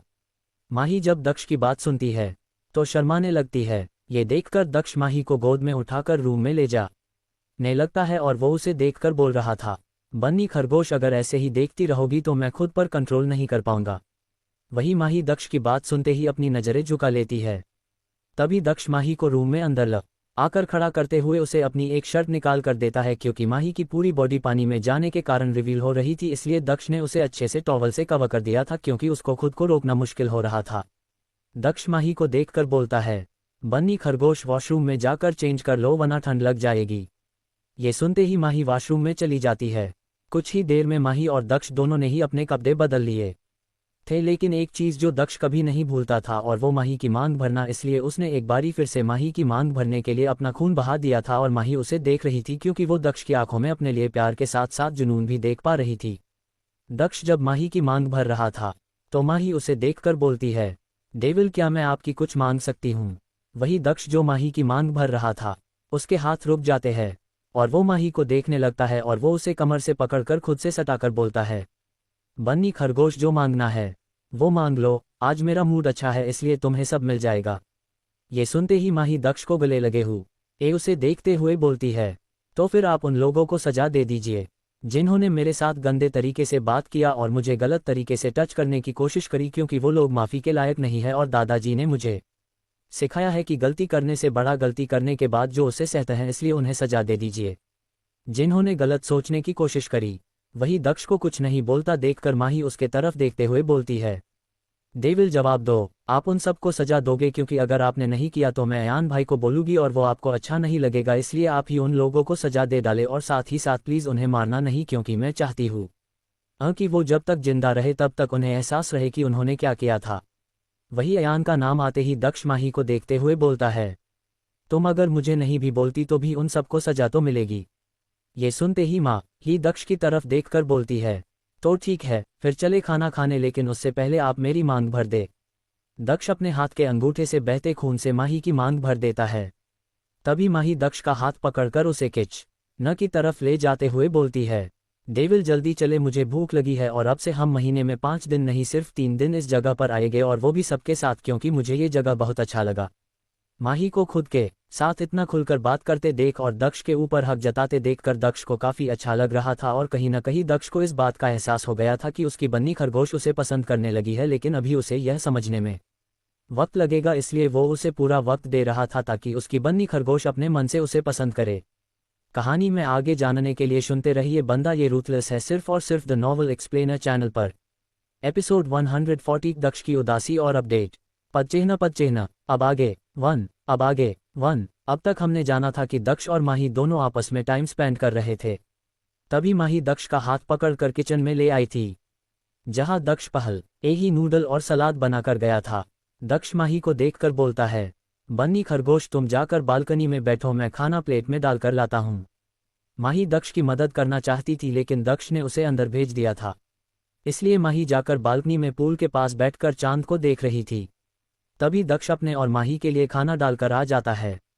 माही जब अपनी थाली में नूडल देखती है तो वो खुद को रोक नहीं पाती और वो स्पून से भरकर नूडल्स को मुंह में डाल लेती।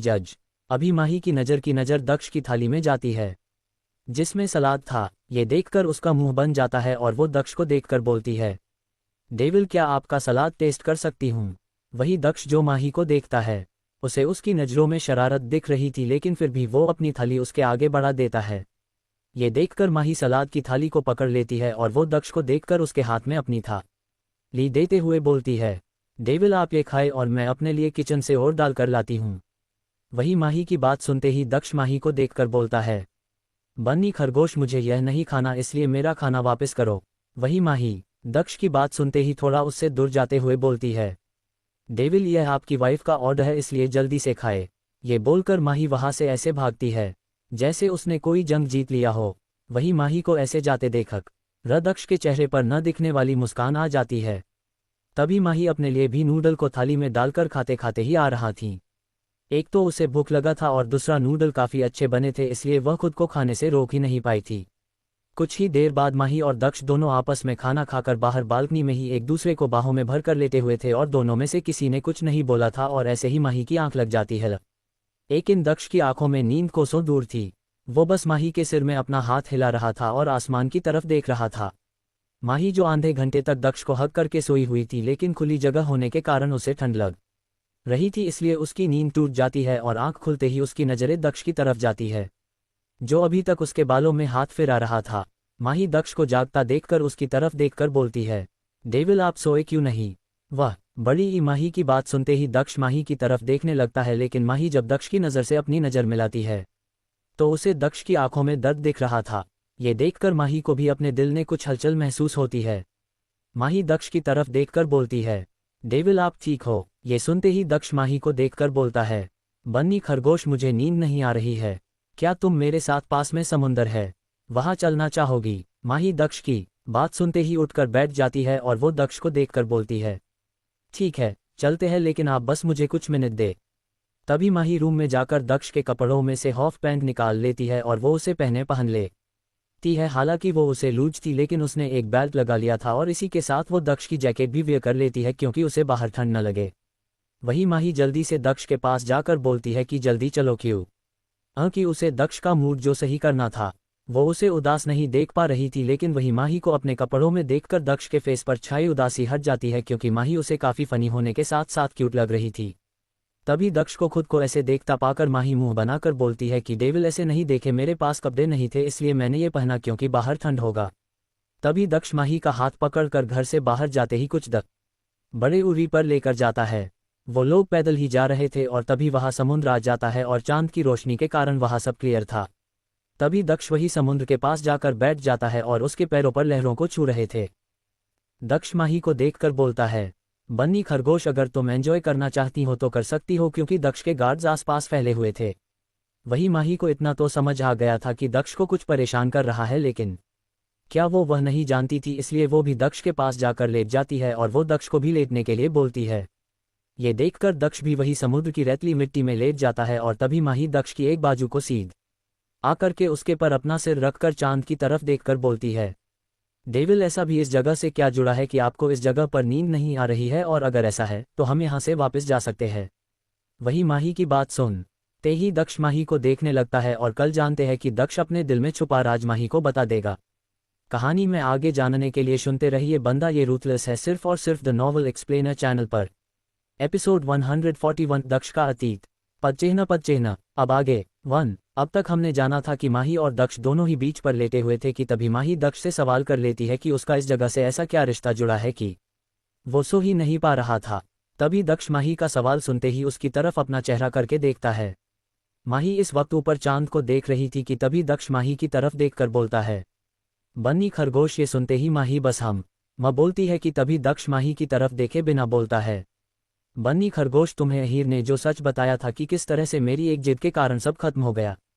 वही दक्ष जब अपने अतीत से जुड़ी बात बोलता है तो माँ ही उसकी तरफ देखने लगती है कि तभी दक्ष माही की तरफ देखकर बोलता है, तुम जानती हो मेरे पास मॉम डैड का यह आखिरी तोहफा है जो डैड ने मेरे जिद के कारण उस दिन खरीद लिया था। वो मुझे ये गिफ्ट में देना चाहते थे, लेकिन वक्त कभी नहीं आया और यह जगह मेरे लिए एक याद बनकर रह गई। दक्ष जब अपनी बात बोल रहा था तो उसकी आंखें बंद थी और आंखों के कोने पर एक आंसू की बूंद थी जो सदियों से उसने अपना अंदर दर्द छुपाकर रखा था, जिसे उसने कभी किसी के आगे जाहिर नहीं किया था। उसने वो दर्द माही से बांट लिया था। दक्ष खुद भी नहीं जानता था कि क्यों और कब उसको माही से इतना प्यार हो गया कि वो अपने अंदर समेटे हुए दर्द को भी माँ बड़ी ई के आगे रख रहा था, जिसका जिक्र उसने कभी रोनी और अहीर के आगे तक नहीं किया था। तभी माही अपने नन्हे हाथों को दक्ष के फेस पर रखकर अपना फेस उसकी तरफ टर्न कर लेती है। वो दर्द चाहे दक्ष का था, लेकिन माही उसे महसूस कर पा रही थी। आखिर उसने भी तो अपने दादाजी को खोया था जिनके वह बेहद करीब थी। दक्ष जब अपने फेस पर माही के हाथ महसूस करता है तो वो एकदम से टर्न होकर माही की आंखों ने देखे बिना उसे हक कर लेता है और माही दक्ष दोनों ही एक दूसरे को हक किए खामोशी में लेटे रहते हैं। कुछ देर बाद दक्ष जब खुद को संभाल लेता है तो वो माही की तरफ देखकर बोलता है, बन्नी खरगोश चलो घर में चलते हैं क्योंकि बाहर बहुत ठंड है, तुम्हारी तबीयत खराब हो जाएगी। ये बोलकर दक्ष खुद उठकर फिर माही को अपनी गोद में बिठा लेता है। तभी माही दक्ष का मूड सही करने के लिए बोलती है, वैसे डेविल आपके लिए एक गुड न्यूज़ है। वही माही की बात सुनते ही दक्ष माही को देखे बिना ही बोलता है, जब हमारे बीच कुछ हुआ ही नहीं तो गुड न्यूज कैसे आ सकती है। वही माही जब दक्ष की बात सुनती है तो आज उसे न जाने क्यों दक्ष की बात पर बुरा लगता है, क्योंकि एक वही थी जिसने दक्ष को आगे बढ़ने से रोका था, वरना माही ने हमेशा उसकी आंखों में वो तड़प और जुनून देखा था जिसने वो माही को अपने ने समा लेना चाहता था। तभी माही को कुछ नहीं बोलता देखकर दक्ष बोलता है, बन्नी खरगोश अब गुड न्यूज़ जो भी हो कम से कम वो बता दो। ये सुनते ही माही अपनी सोच से बाहर आ जाती है और वो खुद को नॉर्मल करके दक्ष की गर्दन में अपने दोनों हाथों को कसते हुए बोलती है, भाई ने शादी के लिए हाँ बोल दी है। वही माही की बात सुनते ही दक्ष बिल्कुल नॉर्मल होकर बोलता है, बन्नी खरगोश क्या तुम भूल रही हो कि मैं कौन हूँ, इसलिए मुझे सब मालूम होता है कि ऑस्ट्रेलिया ने कौन सा चीज़ कब और कैसे हो रही थी, और ये तो एरे साले साहब की बात है, इसलिए यह बात मुझे पहले से ही पता है। वही माही जब दक्ष के मुंह से ये सुनती है तो वो थोड़ा नाराज होकर बोलती है कि अगर आपको पता था तो आपने मुझे क्यों नहीं बताया। ये सुनते ही दक्ष माही को सीधा ही बोलता है, क्योंकि तुम्हारे भाई से जुड़ी बात अगर वो तुम्हें पहले बताए वही सही रहता, इसलिए मैंने नहीं बताया। और यह बोलकर दक्ष घर में आते हुए माही को रूम के बेड पर लिटा देता है और वो पलटकर वॉशरूम में जाने लगता है कि तभी माही दक्ष का हाथ पकड़ लेती है। दक्ष और माही जब से घर आए थे तब से दक्ष माही से नजरें नहीं मिला रहा था, जिसके कारण माही लगातार उसे देखे जा रही थी। तभी माही के ऐसे हाथ पकड़ने के कारण दक्ष माही की तरफ टर्न करके देखता है और माही की नजरें जब दक्ष से मिलती है तो उसे दक्ष की आंखों में दर्द दिख रहा था, जो उसने खुद अंदर समेटे हुए था, लेकिन सिर्फ माही की वजह से दक्ष ने खुद को संभाल लिया था। दक्ष माही को देखकर बोलता है, बन्नी खरगोश तुम आराम करो, मैं फ्रेश होकर आता हूं और अगर तुम्हें अपने कपड़े चेंज करने हो तो अलमीरा में से ले लेना। ये बोलकर दक्ष बाथरूम में चला जाता है और वो बाथरूम को लॉक करना भूल गया था, क्योंकि वो जल्द से जल्द खुद के इमोशन शांत करना चाहता था। इसलिए वो शॉवर के नीचे खड़ा हो जाता है और खुद के हाथ को दीवार पर मारने लगता है, क्योंकि उसे खुद से ही शिकायत हो रही थी कि आखिर एकदम से उसे ऐसा भी क्या हो गया कि वो खुद पर काबू नहीं कर पा रहा है और वो कमजोर कैसे पड़ रहा है। दक्ष लगातार दीवार पर मार रहा था, जिसके कारण उसने खुद भी हट कर लिया था। कहानी में आगे जानने के लिए सुनते रहिए बंदा ये रूथलेस है, सिर्फ और सिर्फ द नॉवल एक्सप्लेनर चैनल पर। एपिसोड 142 माही की हाँ पदचिह्न। अब आगे 1। अब तक हमने जाना था कि दक्ष अपनी उदासी दूर करने के लिए वॉशरूम में चला गया था, लेकिन माही ने उसकी उदासी उसके फेस पर देख ली थी। दक्ष काफी देर से पानी के नीचे आंखें बंद करके खड़ा था और कहीं न कहीं वो खुद को संभालने की कोशिश कर रहा था। वही दक्ष को काफी देर से वॉशरूम में देखकर माही वॉशरूम के गेट के पास जाकर नॉक करती है, तो गेट खुल जाता है क्योंकि दक्ष ने डोर लॉक नहीं किया था। और माही जब दक्ष को शॉवर के नीचे आंखें बंद करके खड़ा देखती है तो वो समझ जाती है कि दक्ष खुद को संभालने की कोशिश कर रहा था। माही बाहर खड़े होकर सोच रही थी कि वो अंदर जाए और नहीं, क्योंकि दक्ष काफी देर पानी में खड़ा था। लेकिन तभी माही की नज़र दक्ष के हाथ पर जाती है, जिससे लगातार खून बह रहा था। जाहिर था कि दक्ष ने खुद को सजा दी है। ये देखकर माही अपने कदम दक्ष के पास बढ़ा देती है और वो पानी के नीचे दक्ष के पास खड़े होकर उसके हाथ को पकड़ लेती है और वो शिकायत करते हुए बोलती है, डेविल हर बारी अपने हाथों को हो क्यों चोट पहुंचा देते हो आप, क्या आपको दर्द नहीं होता। तभी माही की नज़रें दक्ष से मिलती है, जो माही को पास देखकर अपनी आंखें खोल लेता है, जिसमें गुस्सा के साथ साथ दर्द था कि क्यों वो खुद को कंट्रोल नहीं कर पा रहा है। आखिर वो अपने इमोशन को काबू नहीं कर पा रहा है। ऐसा नहीं था कि ये दक्ष के साथ पहली बार ही हो रहा हो, यह उसके साथ पहले भी हुआ था, लेकिन वो माही के साथ उस जगह पर पहली बारी आया था और कहीं न कहीं दक्ष आज तक किसी को इस जगह पर लेकर नहीं आया था, जिसकी वजह उसके इमोशन थे कि वो उसे कंट्रोल नहीं कर पाता था। वही माही जब दक्ष की नज़रों की उदासी को देखकर अपने अंदर जब दर्द महसूस करती है तो वह अपने पैरों को हल्का सा ऊपर करके दक्ष के होठों से अपने होठ जोड़ देती है। ये पहली बारी होगा जब माही ने अपने आप दक्ष की तरफ पहला कदम बढ़ाया था। दक्ष और माही दोनों शॉवर के नीचे भीग चुके थे। वही माही अपनी आंखें बंद करके दक्ष को किस कर रही थी। हालांकि उसे किस करना नहीं आ रहा था, लेकिन दक्ष आज खुद रिस्पॉन्स नहीं दे रहा था। वो बस माही के एहसास में खोया हुआ था और माही को खुद को किस करने दे रहा था। तभी माही दक्ष को किस करने के बाद आंखें खोलकर उससे अलग हो जाती है और उसका हाथ पकड़कर उसे बाहर ले आती है और वो उसे बेड पर बिठाकर खुद उसके पास आते हुए उसके सामने खड़ा होकर एक टॉवल से उसके बाल सुखाने लगती है। छोटे ऊहानी दक्ष के बल सुखाने के बाद टॉवल को साइड पर रखकर फर्स्ट बॉक्स उठा लाती है। तभी माही दक्ष के पास नीचे अपने घुटनों के बल बैठकर दक्ष के हाथ से बहते खून से उसकी फिंगर को पकड़कर अपनी मांग भर देती है और उसके बाद वो उसके हाथ के जख्म पर दवाई लगा देती है। दक्ष माही को कुछ नहीं बोल रहा था, वह बस उसे देखे जा रहा था और कहीं न कहीं माही का आज खुद आगे आकर उनके रिश्ते को अपनाना दक्ष को अच्छा लग रहा था। माही दक्ष के जख्म पर दवाई लगाने के बाद डोर को लॉक कर देती है और उसी के साथ वो रूम की लाइट भी बंद करके वो अपने कदम दक्ष की तरफ बढ़ाने लगती है। माही के मन में क्या चल रहा था ये बात दक्ष नहीं समझ पा रहा था, क्योंकि आज उसके खुद के इमोशन उसके ऊपर भारी पड़ चुके थे।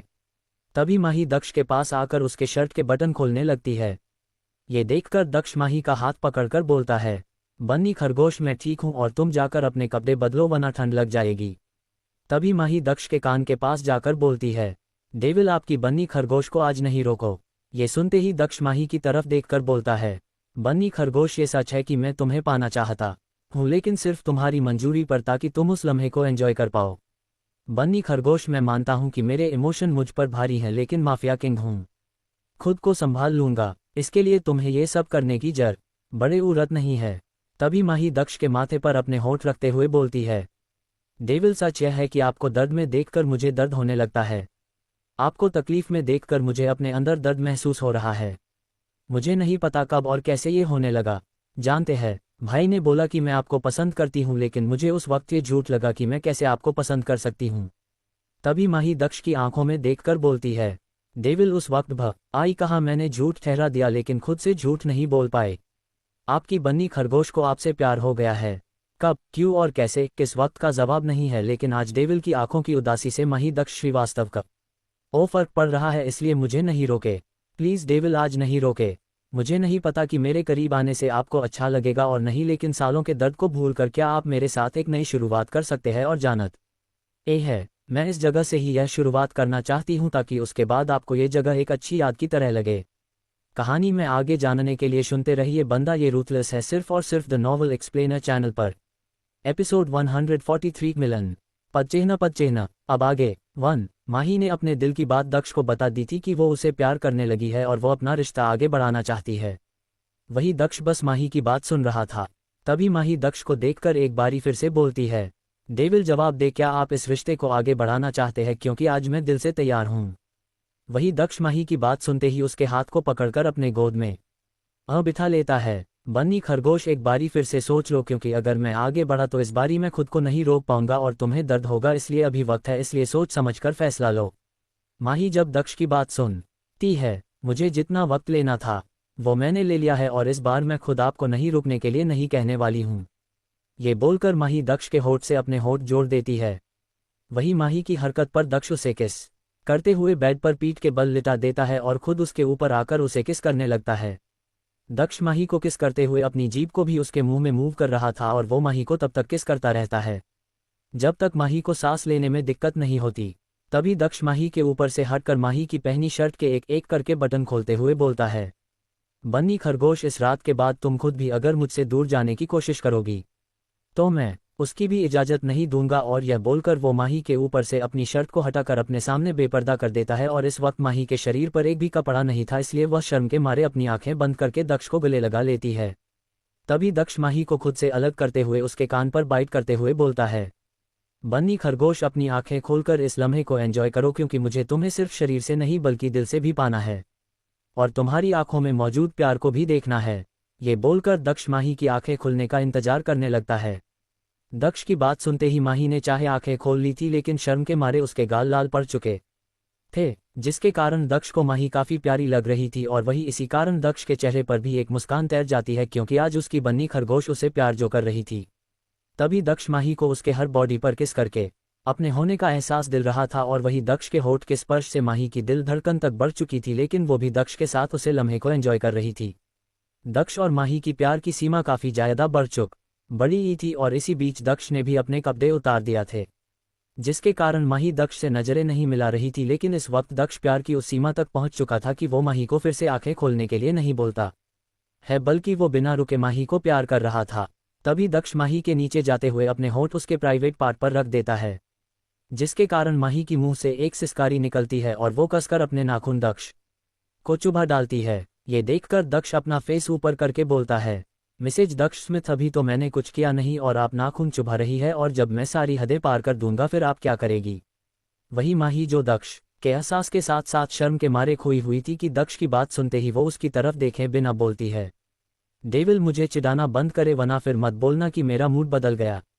वही माही की बात सुनते ही दक्ष माही के कान के पास जाकर बोलता है, अब तो तुम भी इस डेविल को नहीं रोक सकती हो। और यह बोलकर दक्ष अपने दोनों हाथों से माही के हाथ पर पकड़ बनाकर बोलता है, बन्नी खरगोश, थोड़ा दर्द होगा, क्योंकि दक्ष जानता था कि माही का ये पहली बारी है और वो माही को पहली बारी में ज्यादा दर्द नहीं देना चाहता था और इस बात का वो काफी ज्यादा ध्यान रखता कि उसकी बन्नी खरगोश को हर्ट नहीं हो, लेकिन पहली बारी में दर्द होना तो लाजमी था, जिसे दक्ष भी चाहकर टाल नहीं सकता था। तभी रूम में माही की जोर से चीख गूंजती है, क्योंकि दक्ष ने माही के अंदर एंटर कर दिया था, लेकिन वो रुक जाता है क्योंकि वो माही को हर तरह से कंफर्टेबल करना चाहता था, इसलिए वो माही के होठ पर किस करने लगता है। और कुछ वक्त के बाद जब माही का दर्द कम हो जाता है तो रूम में माही की दर्द के साथ साथ मीठी प्यार भरी सिसकारियां गूंजने लगती है, जो कि इस बात की गवाही दे रही थी कि दक्ष और माही एक ही चुके हैं। वही ऐसे ही पूरी रात यह सिलसिला चलता रहता है। इसी के साथ ब्लू डेमन नीला दिल को उसकी प्यारी सी डेमन भी मिल चुकी थी, जो अब हमेशा के लिए उसकी हो चुकी थी। अब तो खुद कुदरत भी उन दोनों को अलग नहीं कर सकती थी, आखिर कुदरत ने ही तो उन दोनों को मिला दिया था। कहानी में आगे जानने के लिए सुनते रहिए बंदा ये रूथलेस है, सिर्फ और सिर्फ द नॉवल एक्सप्लेनर चैनल पर। एपिसोड 144 दक्ष पदचिह्न। अब आगे 1। अब तक हमने जाना था कि माही और दक्ष एक हो चुके थे और उनकी प्यार की मोहर एक दूसरे को लग चुकी थी, क्योंकि माही और दक्ष एक दूसरे को प्यार करने लगे थे और वक्त किस तरह बिता इसका अंदाजा किसी को नहीं हुआ। और अब आगे जानते हैं। 4 साल बाद माही इस वक्त एक बच्चे के पीछे धीरे धीरे चल रही थी। उस बच्चे ने चलना नहीं सीखा था, वो बस अपने घुटनों के बल एक जगह से दूसरे जगह मूव कर रहा था। क्यों कि अभी उसे चलना नहीं इसका था, लेकिन उसकी वजह से पूरे घर में रौनक थी, जिसके कारण माही के चेहरे पर मुस्कुराहट बनी रहती थी। ये बच्चा माही और दक्ष का बच्चा था, यानी कि दक्ष जिसका नाम माही और दक्ष से जुड़कर बना था। माही पूरे घर में शोर मचाते हुए बोल रही थी, दक्ष मम्मा को काम करना है इसलिए जल्दी से दूध पी लो। लेकिन दक्ष को दूध पीना पसंद नहीं था, इसलिए वो घुटनों के बल बैठकर एक जगह से दूसरी जगह छिप रहा था। तभी माही दक्ष को गोद में उठाकर बोलती है, तुम दोनों बाप बेटे ने मुझे परेशान किया हुआ है। एक बाप है जिसे अपने बेटे से ही जलन होती है कि उसकी माँ उसके पास क्यों जा रही है, और दूसरा बेटा है जिसने चलना सीखा नहीं है लेकिन फिर भी माँ को परेशान कर रखा है, बिल्कुल अपने पिता पर ये लटका गया है। वही दक्ष की उम्र चाहे कम हो, लेकिन उसे दक्ष की जैसी तेज बुद्धि बचपन से मिली थी, इसलिए वो 3 साल की उम्र में ही बड़ी ही तेज था और माही की कही सभी बातें समझ जाता था, हालांकि अभी वो टूटे शब्दों में बोलता था। वही माही दक्ष को दूध पिलाने के बाद दक्ष को काल मिलाकर बोलती है, अब भी आप कहाँ हो, क्योंकि आज हमें डॉक्टर के पास जाना है और आप जानते हो मुझे इंजेक्शन से डर लगता है, इसलिए मैं अकेली नहीं जाऊंगी। माही ने दक्ष को डेविल की जगह हब्बी बुलाना शुरू कर दिया था, क्योंकि वो नहीं चाहती थी कि उसका बच्चा भी दक्ष को डेविल बुलाए। तब बड़ी ही दक्ष माही की बात सुनकर बस इतना बोलकर फ़ोन रख देता है कि वो टाइम पर आ जाएगा, क्योंकि वो अभी एक मीटिंग में बैठा था। लेकिन माही के कॉल करने पर उसने मीटिंग को बीच में रोककर कॉल उठाया था। आखिर वो उसकी बन्नी खरगोश का फ़ोन था, वो उसे इग्नोर कैसे कर सकती थी। वही घर पर काका माही से बोल रहे थे कि वो दक्ष बाबा को संभाल लेंगे, क्योंकि माही ने पिछले 3 सालों में अपने दादाजी की कंपनी को ऊंचाई पर पहुंचा दिया था। हालांकि वो दक्ष की मदद के बिना पॉसिबल नहीं था, लेकिन अब तो माही भी पूरे हक से दक्ष की चीज़ों पर हक जमाती थी, जिस लिस्ट में दक्ष खुद भी शामिल था। तभी माही काका के तरफ देखकर बोलती है, काका आप आज आराम करें कब, क्योंकि आज उसकी मम्मा ने अपने प्रिंस के लिए ऑफ किया है, इसलिए आज सिर्फ माँ बेटे बातें करेंगे, क्योंकि अगर इसका पिता आ गया तो वो हम दोनों को साथ में देखकर जल जाएगा। इसलिए जब हम भी नहीं आ जाते तब तक मैं और दक्ष साथ में रहेंगे। ये बोलकर माही दक्ष को गोद में उठाकर उसे अपने रूम में ले जाने लगती है, जहां अब टॉयज ने भी अपनी जगह बना ली थी और माही की वजह से दक्ष ने भी कोई ऐतराज नहीं जताया था। तभी माही दक्ष को अपने रूम में बेड पर बिठाकर उसे एक ड्राइंग बुक के साथ कुछ कलर देती है, क्योंकि दक्ष को पेंटिंग करना बहुत पसंद था। माही दक्ष को देखकर बोलती है, बच्चा मम्मा बस 1 मिनट में इम्पोर्टेंट कॉल करके आई, तब तक आप अपनी ड्राइंग पूरी करें। ये बोलकर माही बालकनी में चली जाती है। वही माही जब कुछ मिनट बाद वापस आती है तो बेड पर दक्ष के पास बैठते हुए बोलती, जरा मम्मा को तो दिखाओ कि मम्मा का प्रिंस क्या कर रहा है। ये बोलकर माही दक्ष की ड्राइंग बुक ले लेती है, जिसमें अलग अलग फैमिली मेंबर्स और लड़के लड़कियां की पिक्चर थी, जिसमें दक्ष ने कलर भरने थे। ये देखकर माही बुक के पन्ने पलटकर बोलती है, तो ये नैना सा बचा जिसमें मेरे प्रिंस से कलर किया है, ये तो मुझे दक्ष यानी मेरा प्रिंस लग रहा है, और साथ में मेरे दक्ष ने मम्मा का हाथ पकड़ा है। ये बोलकर माही दक्ष के पेट पर हल्की गुदगुदी करती है। छोटी ईसा के कारण दक्ष के फेस पर स्माइल आ जाती है। तभी माही ड्राइंग बुक का अगला पन्ना पलटकर देखती है, जिसमें एक लड़का था और जिस पर दक्ष ने सिंह जैसा कुछ बना दिया था। ये देखकर माही मुस्कुराते हुए दक्ष को अपनी गोद में बिठाकर बोलती है, तो मेरे प्रिंस ने अपने पापा को डेविल बना दिया है। ये बोलकर माही दक्ष को हक करके उसके गाल पर किस कर देती है। तभी माही दक्ष को देखकर बोलती है, मेरा प्यारा बच्चू, आप जानते हो आपके पापा सबसे ज़्यादा आपको प्यार करते हैं और उसके बाद मुझे, लेकिन वो न थोड़े जलकुब्बे हैं।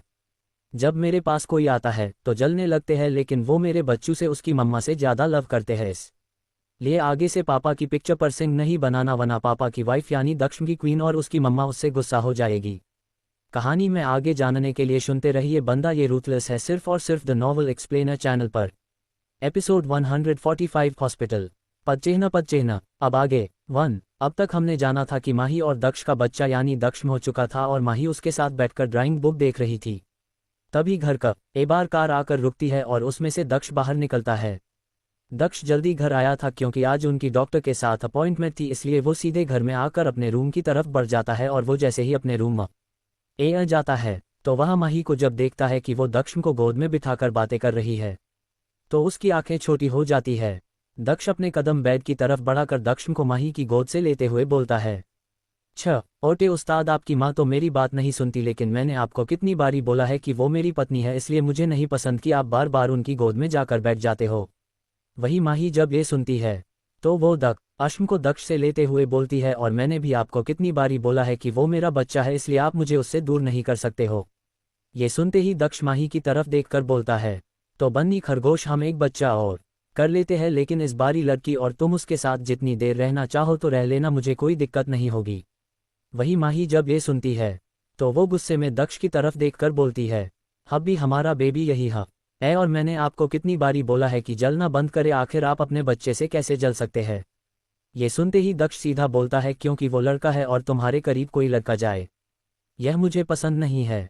वह ही दक्ष की बात सुनकर माही सोचती है कि वह कहीं अपना सिर फोड़ ले, क्योंकि जब से दक्ष हुआ है वह तब से दक्ष को समझाने में लगी है, लेकिन दक्ष वो कहा माही से जुड़ी किसी बात को आसानी से समझ सकता था। क्योंकि दक्ष को आज तक अयान ने दिक्कत है, तो फिर वह अपने बेटे को कैसे छोड़ देता।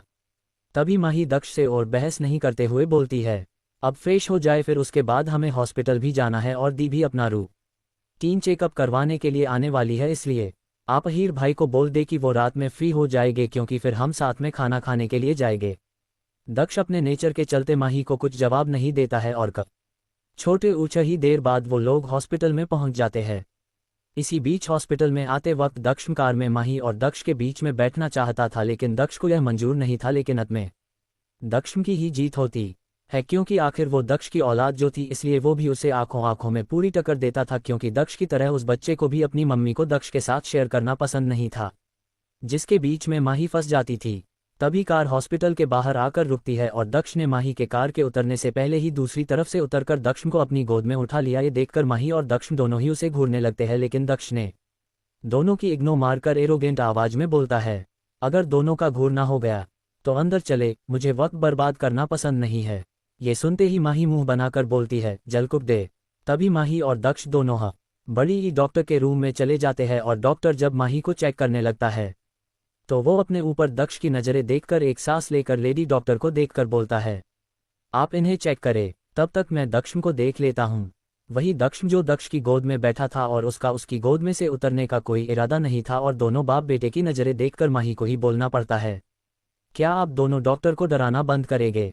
उन्होंने मुझे टच तक नहीं किया है, और दक्ष आप मम्मा के प्रिंस हो, इसलिए जल्दी से अच्छे बच्चे बनकर इलाज करवाओ। वही माही की बात सुनते ही दक्ष में एकदम से शांत हो जाता है, और वो शांति से अपना चेकअप करवाने लगता है। तभी डॉक्टर दक्ष को देखकर बोलता है, दक्ष आप बहुत स्ट्रॉन्ग, इसलिए आज बस एक आखिरी इंजेक्शन लगेगा। ये इंजेक्शन दक्ष को हर साल लगे थे, क्योंकि जब वो पैदा हुआ था तब वो थोड़ा वीक था, इसलिए उसे ये ताकत के इंजेक्शन लगाया जा रहा था। वही जब इंजेक्शन की बात आती है तो माही के चेहरे पर शिकन आ जाती है, क्योंकि उसे इंजेक्शन से डर लगता था, लेकिन वो दक्ष को अकेला छोड़कर भी नहीं जाना चाहती थी। तभी डॉक्टर दक्ष को इंजेक्शन लगाने लगते हैं, लेकिन माही डर के मारे दक्ष की बाजू पकड़ लेती है, लेकिन दक्ष को जब इंजेक्शन लगता है तो वो तो कुछ उफ नहीं करता, पर माही की आंखों में आंसू जरूर आ गए थे, जिसकी वजह से डॉक्टर को दक्ष और दक्षम घूरने लगते हैं, क्योंकि इंजेक्शन उसने लगाया था। कहानी में आगे जानने के लिए सुनते रहिए बंदा ये रूथलेस है, सिर्फ और सिर्फ द नॉवल एक्सप्लेनर चैनल पर। एपिसोड 146 आर्य और अहीर, पदचिह्न। अब आगे 1। अब तक हमने जाना था कि माही के आंखों में आंसू थे, क्योंकि डॉक्टर ने दक्ष को इंजेक्शन लगाया था। ये देखकर दक्ष और दक्ष दोनों ही डॉक्टर को घूरने लगते हैं, क्योंकि इंजेक्शन की वजह से माही की आंखों में आंसू आए थे। वही जब डॉक्टर दोनों बाप और बेटे की नज़रें अपने ऊपर महसूस करता है तो वो माही की तरफ रिक्वेस्ट वाली नज़रों से देखने लगता है, क्योंकि अगर उसने रोना बंद नहीं किया तो उसके बाद डॉक्टर का क्या होगा, ये सोचकर ही उस डॉक्टर की हालत खराब हो रही थी। तभी माही जब डॉक्टर की रिक्वेस्ट भरी नज़रें अपने ऊपर महसूस करती है तो वो खुद को संभाल लेती है, आखिर उसका पति तो डेविल है, और अब तो उसके साथ उसका बेटा भी उसके जैसा ही है। माही बात को संभालने के लिए दक्ष और दक्ष को देखकर बोलती है, आप दोनों का अगर डॉक्टर को देखना हो गया हो तो क्या अब हम चले, क्योंकि दो इंतजार कर रही है। ये सब छोटे ऊनते ही दक्ष को गोद में उठा लेता है और बाहर की तरफ जाने लगता है, और दक्ष को जाता देखकर डॉक्टर चैन की सांस लेता है, क्योंकि इलाज वो करवाने आते थे, लेकिन हालात उनकी खराब होती थी। दक्ष मोरमा आही दोनों ही अहीर के कैबिन की तरफ बढ़ जाते हैं, क्योंकि वो लोग अहीर के हॉस्पिटल में ही थे। कुछ ही सेकंड में माही सबसे पहले अहीर के कैबिन में जाते हुए उसे गले मिलने ही वाली होती है कि माही को देखकर अहीर खुद को सरेंडर करते हुए अपने हाथ ऊपर कर लेता है क्योंकि वो अच्छे से जानता था कि दक्ष की तरह दक्ष को भी ये पसंद नहीं आएगा। वही माही को याद आता है कि वो अभी क्या करने जा रही थी, इसलिए वो अपने कदम कुछ बड़े उरी पर करते हुए अहीर को देखकर बोलती है, अहीर भैया नंबर 2 आप कैसे हो। वही अहीर माही की बात सुनते ही बोलता है, बच्चा मैं तेरा भाई हूँ लेकिन अब तो मुझे भैया बोलना छोड़ दे क्योंकि अब तेरे भाई बोलने से मेरा दूसरा रिश्ता बदल जाएगा।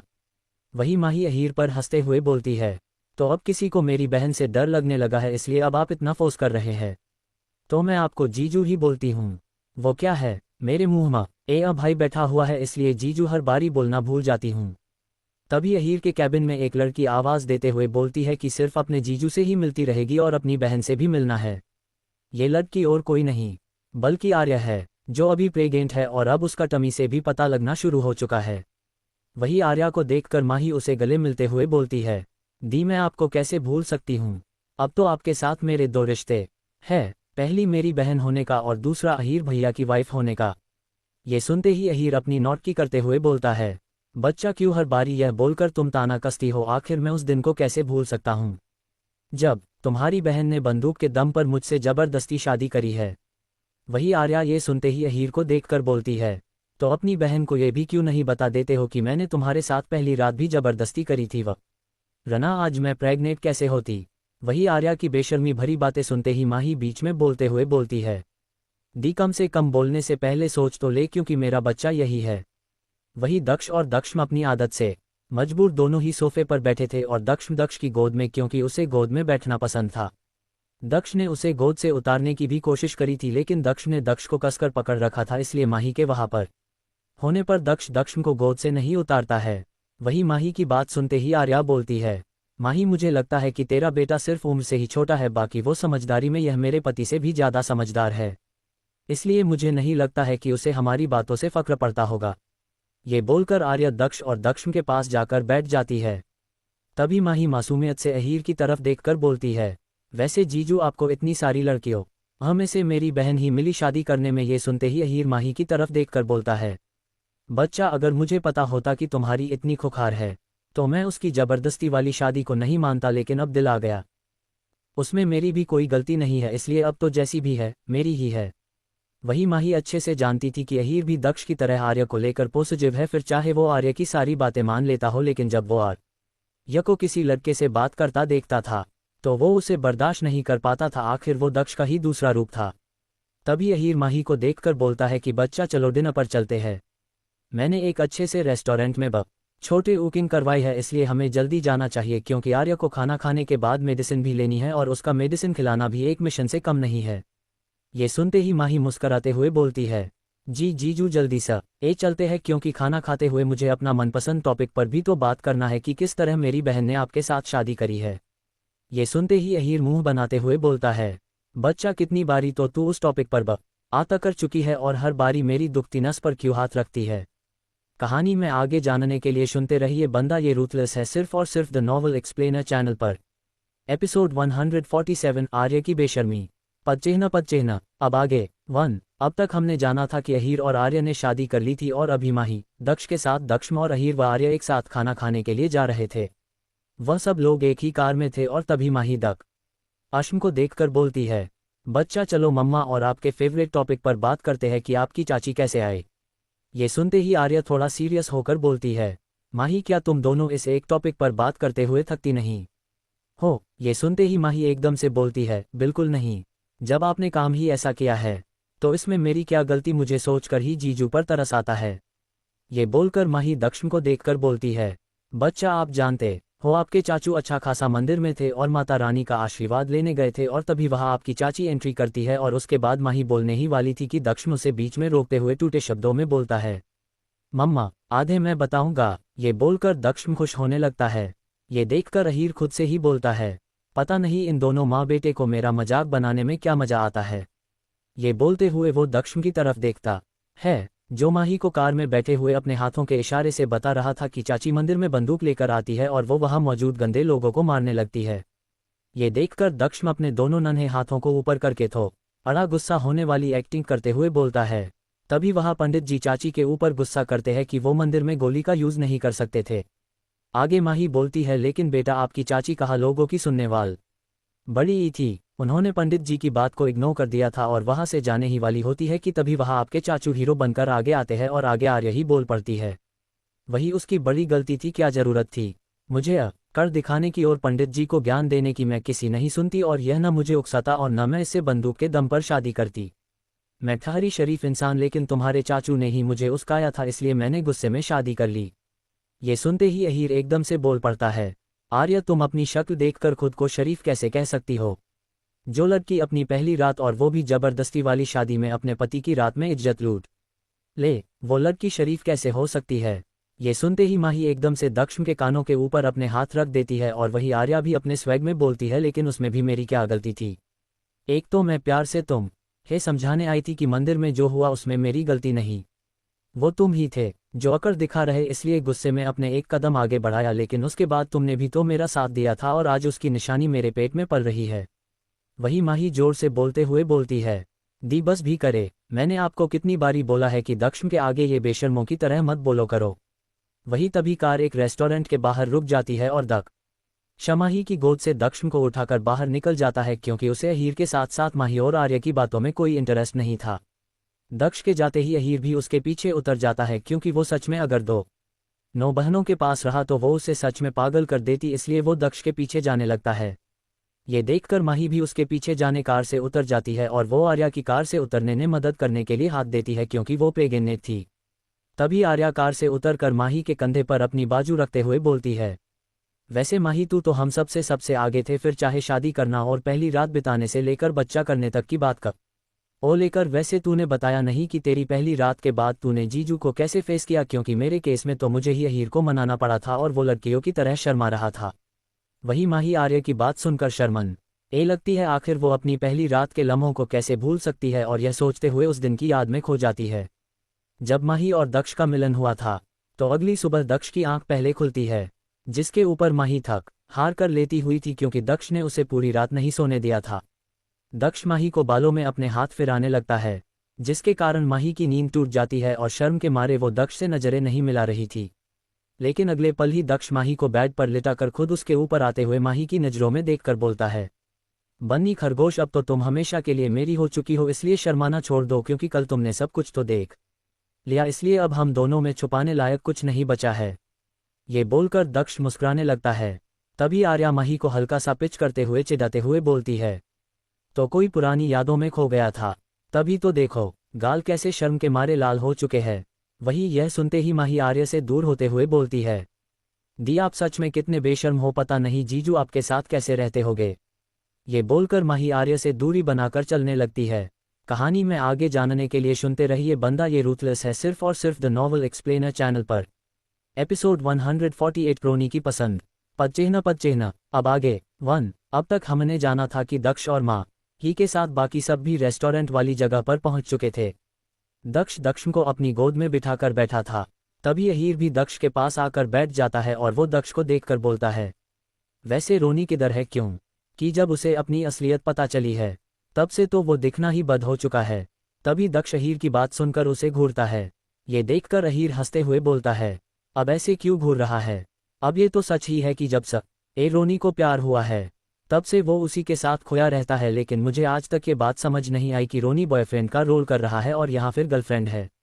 तभी वहाँ माही और आर्या आकर भी उसे ज्वाइन कर लेती है और माही अहीर की तरफ देखकर बोलती है, वैसे जीजू कम से कम बोलने से पहले आगे पीछे मुड़कर तो देख लिया करे, क्योंकि अभी वहाँ रोनी भी खड़ा था जो दक्ष को इम्पोर्टेंट डॉक्यूमेंट देने आया था, लेकिन उसने अहीर की बात सुन ली थी।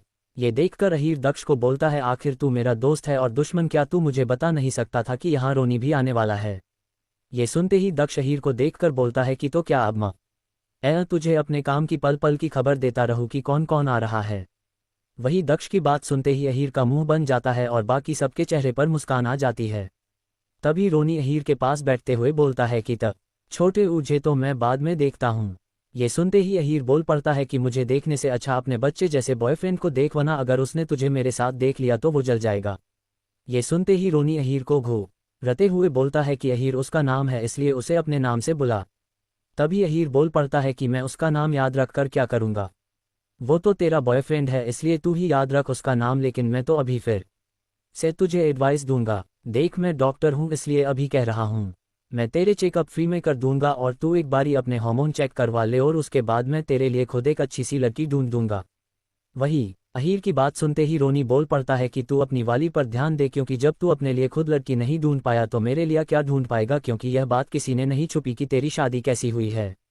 वही अहीर रोनी की बात सुनते ही गुस्से में बोलता है, देख रोनी तमीज में बोल, एक तो मैं तेरे बारे में सोच रहा हूँ कि तू एक लड़के से शादी करेगा तो अपनी फैमिली आगे कैसे बढ़ा पाएगा, लेकिन अब जब तुमने फैसला कर लिया है तो इसमें मेरी क्या गलती है।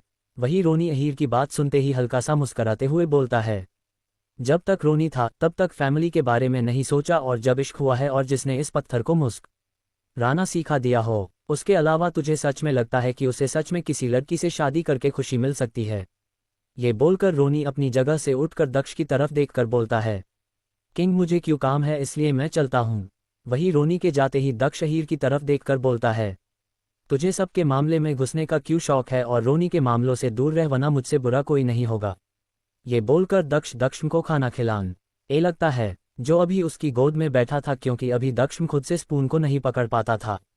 वही माही जो रोनी की जाता देखकर उसके पीछे जाते हुए बोलती है, रोनी भैया रुके, और माही की आवाज़ सुनकर रोनी छोटे ऊकाकर उसकी तरफ देखकर बोलता है, क्वीन आपको कुछ काम था तो मुझे अंदर ही बता देते। खैर अभी बताए क्या दक्ष के लिए कुछ लाना है, अब बस ऑर्डर करे वो चीज़ हाजिर हो जाएगी। वही रोनी की बात सुनते ही माही अपनी आंखें छोटी करते हुए बोलती है, आप दोनों चाचू और मामू ने मिलकर मेरे बेटे को पहले ही बिगाड़ रखा है और मुझे उसके लिए कुछ नहीं चाहिए। मैं आपको ये बोलने आई थी कि कल पापा ने एक छोटी पार्टी रखी है, इसलिए आप वहाँ अपने किंग के साथ नहीं आकर बल्कि अपने पार्टनर के साथ आ सकते हैं। भैया मैं जानती हूँ कि आपके पार्टनर आने के लिए मना करेंगे, लेकिन अपनी बहन के लिए प्लीज़ उन्हें लेकर आना, और अगर वो फिर भी नहीं माने तो हे बोल दीजिएगा कि यह आपकी क्वीन का ऑर्डर है, वरना मैं खुद आपके किंग के ऑफिस में उनका हाथ पकड़कर लेकर आऊंगी।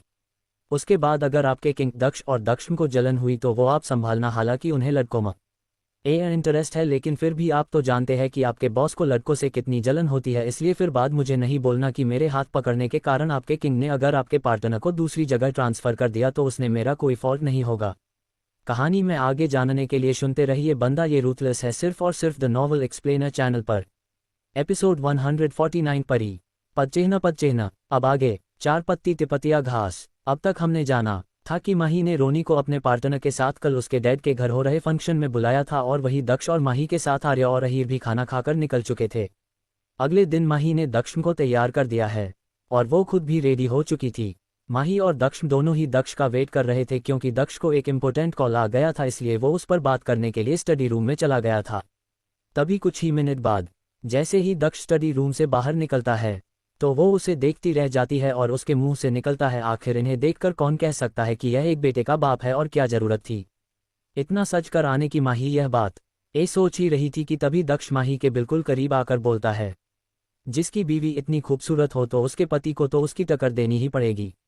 वही माही दक्ष की बात पर झेप जाती है और वो दक्ष को देखकर बोलती है, आप जल्दी चले वरना पार्टी में सबसे लेट हम जाएंगे, और एक तो आपके ऑफिस के कॉल हमेशा गलत टाइम पर आते हैं। ये बोलकर माही दक्ष को गोद में उठाने के लिए जा ही रही थी, क्योंकि वो बेड पर बैठा था कि तभी दक्ष माही को एक हाथ से पकड़कर अपने करीब खींचते हुए अपने सीने से लगाते हुए बोलता है, बन्नी खरगोश तुम इतनी सुंदर लग रही हो तो मैं तो सोच रहा हूँ कि हम पार्टी में न जाकर दक्ष की बहन लाने की प्लानिंग कर लेते हैं। वैसे भी कितने दिन बीत चुके हैं, हम दोनों ने एक दूसरे से प्यार नहीं किया है। वही माही दक्ष की बात सुनते ही अपने नन्हे हाथ उसके चेस्ट पर मारते हुए बोलती है, बिल्कुल नहीं, हम पार्टी में ही जाएंगे, क्योंकि आप मुझे बहुत परेशान करते हो।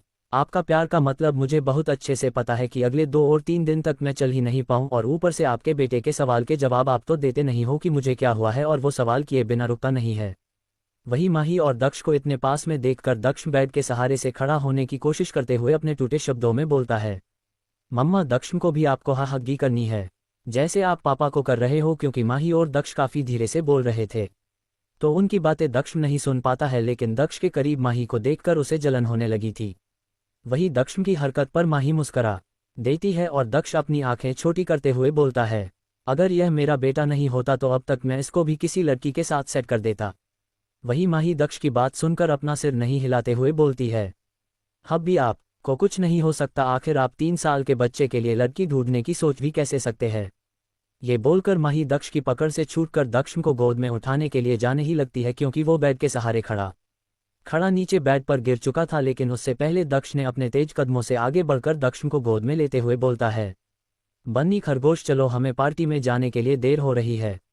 वही दक्ष ने जब दक्ष को गोद में उठा लिया था तो दक्ष का मुंह बन गया था, क्योंकि उसका पिता वो हर कोशिश करता था कि वो नन्हा बच्चा अपनी मां की गोद में न जाए। नोट: दक्ष को बोलने और चलने में दिक्कत था, क्योंकि वो बर्थ के टाइम पर काफ़ी कमज़ोर था, इसलिए अभी उसे बोलने और चलने में बाकी बच्चों से थोड़ा ज़्यादा वक्त लग रहा था, लेकिन वो दिमाग के मामले में पूरा दक्ष के ऊपर गया था। कुछ ही देर में दक्ष और माही के साथ दक्ष पार्टी वाली जगह पर चुके थे। ये पार्टी शेखर निवास पर रखी गई थी और आज फिर शेखर जी को अंजलि जी की एनिवर्सरी की कोशिश में सारे माफिया वर्ल्ड के साथ साथ बिजनेस से जुड़े लोग इस पार्टी में आए हुए थे। माही की नज़र ए पार्टी में आते ही अयान को ढूंढ रही थी, जो बात दक्ष के साथ दक्ष भी जानते थे, इसलिए तभी एक लड़की की आवाज़ आती है, माही अपने भाई से ही मिलोगी, जो तुम्हारी नज़रें उसे ढूंढ रही है। उस लड़की की आवाज़ सुन कर माही अपने कदम उस लड़की की तरफ बढ़ाते हुए उसे हक करते हुए बोलती है, भाई के साथ अपनी प्यारी से भाभी और प्रिंसेस से भी मिलेगी, और ये लड़की और कोई नहीं बल्कि नताशा है, जिसने अयान से शादी कर ली है और अब उन की जिंदगी में एक नन्ही से गुड़िया यानी 1 साल की लड़की ने भी दस्तक दे दी है, जिसका नाम परी रखा गया है। माही नताशा से मिलने के बाद उससे पूछती है, भाभी वैसे मेरी प्रिंसेस किधर है? वही माही की बात सुन ते ही नताशा मुस्कुराते हुए बोलती है, तुम्हारी प्रिंसेस अभी डैड के पास है, क्योंकि वो मेरे पास सिर्फ पेट पूजा करने आती है, वरना वो सारा वक्त अपने दादू के पास ही रहना पसंद करती है। वही नताशा की बात सुनत ही माही उसे चिढ़ाते हुए बोलती है, ये तो बहुत अच्छी बात है, इसी बहाने आपको भाई से रोमांस करने का वक्त मिल जाता होगा। ये सुनते ही नताशा मुंह बनाते हुए बोलती है, रोमांस के मामले तुम्हारा भाई बिल्कुल जीरो है। कहानी में आगे जानने के लिए सुनते रहिए बंदा ये रूथलेस है, सिर्फ और सिर्फ द नॉवल एक्सप्लेनर चैनल पर। एपिसोड 150 इश्क तो होना ही था, पद चिन्ह। अब आगे 1। अब तक हमने जाना था कि माँ ही अपने घर डैड के फंक्शन में थी और वो अभी नताशा से मिलकर शेखर जी के साथ साथ अंजलि और परी से भी मिल चुकी थी, लेकिन माही की नज़रें अभी तक अयान को ढूंढ रही थी, इसलिए वो सबसे मिलने के बाद घर के अंदर चली जाती है। माही अयान के रूम में पहुंचकर अच्छे से चेक करती है, लेकिन जब उसे वहां कोई नहीं मिलता है तो ये देखकर वो रूम से बाहर निकल कर जाने ही लगती है कि तभी उसे कॉरिडोर में छोटी की आवाज़ सुनाई देती है। अयान की आवाज़ सुनकर ही माही के कदम रुक जाते हैं और माही पलटकर अयान की तरफ देखकर बोलती है, भाई आखिर आप कब तक मुझसे उस एक बात के लिए नाराज रहने वाले हैं, और उन लोगों को डेविल ने सजा दे डाली है, इसलिए अब तो अपनी छोटी को माफ़ कर दे। माही की बात सुनते ही अयान माही के पास आकर उसे गले मिलते हुए बोलता है, मुझे इसी बात का तो अफसोस है कि किसी ने मेरी छोटी को मारने के साथ गलत करने की कोशिश करी और उसके बाद मेरी बहन ने वो बात मुझे बताना भी सही नहीं समझा। तभी अयान की बात सुनते ही पीछे से दक्ष की आवाज़ आती है, जो माही को ढूंढते हुए ऊपर आया था, और वो अयान को देखकर बोल रहा था कि साले साहब उस बात को 4 साल हो चुके हैं, और रही बात आपकी बहन के साथ जिसने गलत करने की कोशिश करी थी, उन्हें सजा मिल चुकी है। दक्ष की बात सुनते ही अयान मुंह बनाकर बोलता है, मुझसे कुछ नहीं छिपा है, और आखिर मैं भूल भी कैसे सकता हूं, क्योंकि मेरी बहन से मुझे अलग करने के लिए आपने मेरी शादी तक जो करवा डाली थी। अयान ऐसा इसलिए बोल रहा था क्योंकि दक्ष ने नताशा से शादी के लिए अयान की हाँ करवाने के लिए नताशा के डैड के साथ मिलकर नकली हमला करवाया था। हाल कि उसने इस बात का ध्यान रखा था कि इससे उन्हें कोई चोट न पहुंचे, लेकिन जब ये बात नताशा तक पहुंची तो वो अपने डैड की मदद करने के लिए अकेली ही जाने लगती है, और नताशा के डैड की सारी सिक्योरिटी आर्या के पास था। बड़ी ही इसलिए आर्या से यह बात अयान तक भी पहुंच जाती है और वो भी आर्या के साथ मदद करने के लिए पहुंच जाता है। नताशा अपने डैड तक अकेले ही पहुंच चुकी थी, लेकिन इससे पहले वो दक्ष के गार्ड से लेने के लिए आगे बढ़ती वहां अयान आ जाता है और वो उसे रोक लेता है। उस वक्त नताशा होश में नहीं थी और अयान को देखकर वो उसे गले लगाकर रोने लगती है, क्योंकि उसकी लाइफ में सिर्फ उसके डैड ही थे जिससे वो अपना सुख दुख बांट सकती थी। लेकिन अयान ने जब नताशा को रोते देखा था, उस वक्त उसे भी अपने दिल में उमड़ रहे एहसास समझ आ गए थे कि उससे नताशा पसंद है, और यह बात माही की बाद में पता चली थी कि दक्ष ने अयान से शादी की हाँ करवाने के लिए क्या किया था, जिसके कारण वो उससे रूठ गई थी। लेकिन बाद में अयान ने हो माही को समझा दिया था कि अगर दक्ष वो सब नहीं करता तो शायद उसे कभी अपनी फीलिंग का समझ नहीं आता, जिसके कारण माही ने दक्ष को माफ़ कर दिया था।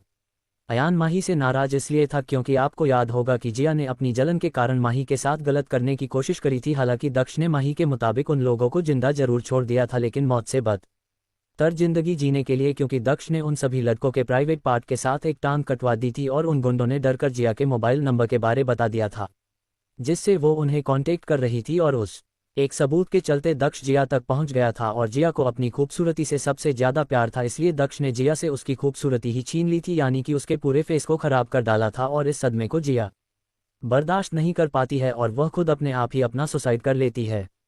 अयान को बस इस बात की ही नाराजगी थी कि इतना कुछ होने के बाद भी उसकी बहन ने उसे कुछ बताना सही नहीं समझा और इसे बात की कबर खुद ही लगती है। लेकिन माही ने अयान को ये बात इसलिए नहीं बताई थी क्योंकि उन लोगों को उनके किए की सजा मिल चुकी थी। लेकिन अयान की नाराजगी के बाद भी उसका माही को लेकर प्यार में कोई कमी नहीं आई थी और अब तो माही के साथ दक्षम भी उसका लाडला था। हालांकि वो दोनों बाप बेटे की आदत अच्छे से जानता था कि माही का अयान से ज्यादा देर बात करने पर दोनों बाप बेटे को जलन होती थी, लेकिन माही भी उन दोनों को इग्नोर मारकर उनके समाने ही अयान से साथ जैसे पहले थी बिल्कुल वैसे ही रहती थी। माही, दक्ष और अयान तीनों ही बातें करते हुए पार्टी हाल में आ जाते हैं। वही माही के पार्टी हाल में आते हुए आर्य जो अहीर के साथ वहां आई थी, वो उसका हाथ खींचकर नताशा के पास ले जाते हुए उन दोनों को देखकर बोलती है, चलो अब तुम दोनों मुझे अपने प्रेगनेंसी के किस्से बताओ, क्योंकि मुझे भी तो पता चले कि मेरे डॉक्टर साहब ही ऐसे पॉजिटिव्स है और यहाँ फिर तुम्हारे वाले भी ऐसे ही थे। वही आर्या की बात सुनते ही माही और नताशा हंसते हुए वहां हाल में बने झूले पर बैठते हुए आर्या को बीच में बैठाते हुए दोनों साथ में ही बोलती है, किस्से तो बहुत सारे हैं लेकिन हमारे पति हमें आधा देर ऐसे अकेले रहने नहीं देंगे, इसलिए थोड़ा सा बता देते हैं। ये बोलकर नताशा माही की तरफ देखकर बोलती है, पहले माही तू बता। ये सुनकर माही बताने लगती है, डेविल और मेरी फर्स्ट नाइट के हफ्ते बाद मुझे पता चलता है कि मैं मां बनने वाली हूं और यह बात जब डॉक्टर्स ने दक्ष को बताई तो वो तो और ज्यादा प्रोटेक्टिव हो गए थे। पूरी 9 महीनों तक मुझे मेरे मनपसंद का खाना मिला था और वो भी डेविल के हाथों का बना, लेकिन उसके बाद जब दक्ष में हुआ तो दोनों बाप बेटे में जलन वाला सीन शुरू हो गया और जो आज तक चल रहा है। उसके बाद नताशा बताने लगती है, अब आप दोनों अपने भाई को अच्छे से जानते हो, वो ठहरा काम का दीवाना, इसलिए उससे अपने लिए वक्त निकलवाने के लिए मुझे ससुर जी की मदद लेनी पड़ती थी। इसलिए तो आज परी अपने पिता से ज्यादा मेरी बच्ची अपने दादू के करीब है। लेकिन आप दोनों जानते हो अयान के साथ साथ मुझे माँ का प्यार क्या होता है, सके बारे में भी पता चला। इसलिए तो अयान रोज रात को मुझे हक करने सोना और प्यार से मेरे सर में अपना हाथ हिलाना ही मेरे लिए उन 9 महीनों के याद में सबसे खूबसूरत पल था। वही नताशा को उदास होता देखकर माही और रया दोनों के दूसरे की तरफ नताशा का मूड सही करने के लिए बोलती है, दी देख रही हो अब हमारी माँ हमारी न होकर अपनी बहू की होती जा रही है। और माही की बात पर सुनकर आर्य भी हमें सिर हिलाती है। ये देखकर नताशा मुस्कराते हुए बोलती है, तो अब मैं उनकी लाडली बेटी जो हूं। और यह सुनते ही तीनों साथ में हंस देती है। तभी माही की नज़र रोनी के साथ आते लड़के पर जाती है और वो आर्य और नताशा को देखकर बोलती है, आप लोग बातें करो, मैं बस अभी आई। वही माही की बात सुनते ही आर्य नताशा से बोलती है, देख रही हो पति से कुछ पल की दूरी बर्दाश्त नहीं होती है। वही माही आर्य की बात का जवाब देते हुए बोलती है, हाँ नहीं होती, अब पति से प्यार जो इतना है। और मेरी मानो आप लोग भी अपने अपने वाले को देखो, वरना पार्टी में मौजूद लकड़ियां कहीं आपके वालों को नजर न लगा दे। ये बोलकर माही रोनी के पास आ जाती है। वही माही को देखकर रोनी के साथ मौजूद लड़का रोनी की शर्ट की स्लीव पकड़कर धीरे से माही को देखकर ग्रीटिंग करते हुए गुड इवनिंग विश करता है, क्योंकि वो उसके बॉस की कंपनी की मालकिन यानी दक्ष की वाइफ जो थी। वही माही उस लड़के को देखकर पहले थोड़ा गुस्सा करते हुए बोलती है, अभी यह सब क्या है और तुम मेरे ऑर्डर क्यों नहीं मानते हो, लगता है मुझे तुम्हारी शिकायत दक्ष से करनी होगी। वही अभी जो दक्ष से बहुत ज्यादा डरता है, दक्ष का नाम आते ही उसकी पकड़ रोनी पर मजबूत हो जाती है। और ये देखकर रोनी माही की तरफ देखकर बोलता है, क्वीन मजाक नहीं करे, वो डर रहा है। वही माही उसकी बात सुनते ही रोनी के कान के पास जाकर बोलती है, वैसे भैया मानना पड़ेगा आपकी पसंद को ऐसा क्या जादू करा है आपने कि ये दक्ष से डर रहा है, लेकिन दक्ष की परछाई से इसे प्यार हो गया। ये बोलकर माही वहां से जाने लगती है क्योंकि स्टेज पर शेखर जी माही को बुला रहे थे। तभी माही जाते हुए रोनी की तरफ पलट कर देखते हुए बोलती है, भैया आपकी बहन को आपकी पसंद अच्छी लगी, इसलिए संभाल कर रखिएगा, क्योंकि कहीं ना कहीं माही को अभी में अपनी झलक मिल रही थी। क्योंकि जब वो दक्ष से पहली बारी मिली थी तो वो भी बिल्कुल वैसे ही डर रही थी। इसी के चलते रोनी और अभी बाकी सबको पार्टी में ज्वाइन कर लेते हैं और माही स्टेज पर जाती है, जहां पर दक्ष और दक्ष पहले से ही मौजूद थे। ये देखकर शेखर जी अनाउंस करते हुए बोलते हैं, अपनी शादी की सालगिरह के दिन चली आ रही परंपरा के चलते हुए आज इस दिन मेरी बच्चों के अलावा मेरे दामाद भी डांस में हिस्सा लेंगे। वही यह सुनते ही माही दक्ष की तरफ रिक्वेस्ट करती है कि वो मना नहीं करे क्या बड़े कि वो अपने डैड और मॉम के दिन पर उन्हें नाराज नहीं करना चाहती थी। लेकिन माही के क्यूट से फेस को देखकर दक्ष उसे मना नहीं कर पाता है। लेकिन दक्ष का कम था, वो स्टेज से जाना नहीं चाहता था क्योंकि उसे भी अपनी माँ के साथ डांस करना था, लेकिन उसकी गोद में रहकर, क्योंकि उन्हें चलना तो अभी शुरू ही नहीं किया था। वही अपने बेटे की जिद देखकर माही को समझ नहीं आ रहा था कि वो क्या करे, लेकिन तभी दक्ष की तरफ देखकर बोलता है, अगर अभी तुम हमें अकेले डांस करने दोगे तो मैं तुम्हें पूरे 1 हफ्ते के लिए अपने साथ हमारे रूम में रात को सोने की इजाज़त दे दूंगा। और यह सुनते ही दक्ष के चेहरे पर मुस्कान आ जाती है, क्योंकि दक्ष ने दक्ष के लिए अलग रूम बनवाया था जिसमें उसके साथ काका रहते थे। वही अपने बेटे की जिद देखकर माही को समझ नहीं आ रहा था कि वो क्या करे, लेकिन तभी दक्ष की तरफ देखकर बोलता है, अगर अभी तुम हमें अकेले डांस करने दोगे तो मैं तुम्हें पूरे 1 हफ्ते के लिए अपने साथ हमारे रूम में रात को सोने की इजाज़त दे दूंगा। और यह सुनते ही दक्ष के चेहरे पर मुस्कान आ जाती है, क्योंकि दक्ष ने दक्ष के लिए अलग रूम बनवाया था जिसमें उसके साथ काका रहते थे। वही माही दक्ष की हरकत देखकर मुंह बनाकर बोलती है, आखिर यह कैसे बाप है जो अपने बेटे को ही रिश्वत देकर मना रहे हैं, ऐसे नहीं कि एक बारी बच्चे से प्यार से बात कर ले। वही दक्ष को दक्ष के साथ डील मंजूर थी, इसलिए वो रोनी की गोद में चला जाता है, क्योंकि अभी बहुत शर्मिला था इसलिए वो डांस करने के लिए मानता। हालांकि अहीर ने उसे टीस करने की कोशिश करी थी, लेकिन रोनी उसे घूरकर सारे इरादों पर पानी फेर दिया था। वही अभी ने भी शेखर जी की गोद से परी को ले लिया था ताकि वो अंजलि जी और शेखर जी भी डांस कर पाए। और दक्ष ने तो गाना शुरू होने से पहले ही माही को कमर से पकड़कर खुद से सटाकर बोल रहा था, बन्नी खरगोश, तुम भूल रही हो कि दक्ष माफिया का बेटा है, इसलिए वो बातों से नहीं बल्कि डील से मानता है। इसलिए अभी उस पर ध्यान न देकर मुझ पर ध्यान दो, क्योंकि अगले 1 हफ्ते तक वो अगर हमारे रूम में रहा तो वो तुमसे रात भर चिपका रहेगा। ये सुनते ही माही मुंह बनाकर बोलती है, आप कितना जलते हो। और यह सुनते ही दक्ष सीधा बोलता है, सिर्फ अपनी बन्नी खरगोश के लिए जलता हूँ, बाकी मैं तो जलाने में विश्वास रखता हूँ। तभी गाना बजता है, डिजी 1, मेरी राहें तेरे तक हैं, तुझ पे ही तो मेरा हक है, इश्क मेरा तू बेशक है, तुझ पे ही तो मेरा हक है, साथ छोड़ूंगा ना तेरे पीछे आऊंगा, छीन लूंगा या खुदा से मांग लाऊंगा, तेरे नाल तकदीरा लिखवाऊंगा, मैं तेरा बन जाऊंगा, मैं तेरा बन जाऊंगा, सोन तेरी मैं कसम यही खाऊंगा, कितने वादे या नूह मैं निभाऊंगा, तुझे हर वारी अपना बनाऊंगा, मैं तेरा बन जाऊंगा 1। वही गाने के लिरिक्स पर थिरकते हुए शेखर जी अंजलि जी से कहते हैं, वैसे अंजलि अब बच्चे अपने अपने संसार में खुश है, तो मैं क्या बोलता हूँ, क्यों ना अब हम अपने हनीमून पीरियड को एंजॉय करने के लिए कहीं बाहर घूमने चले।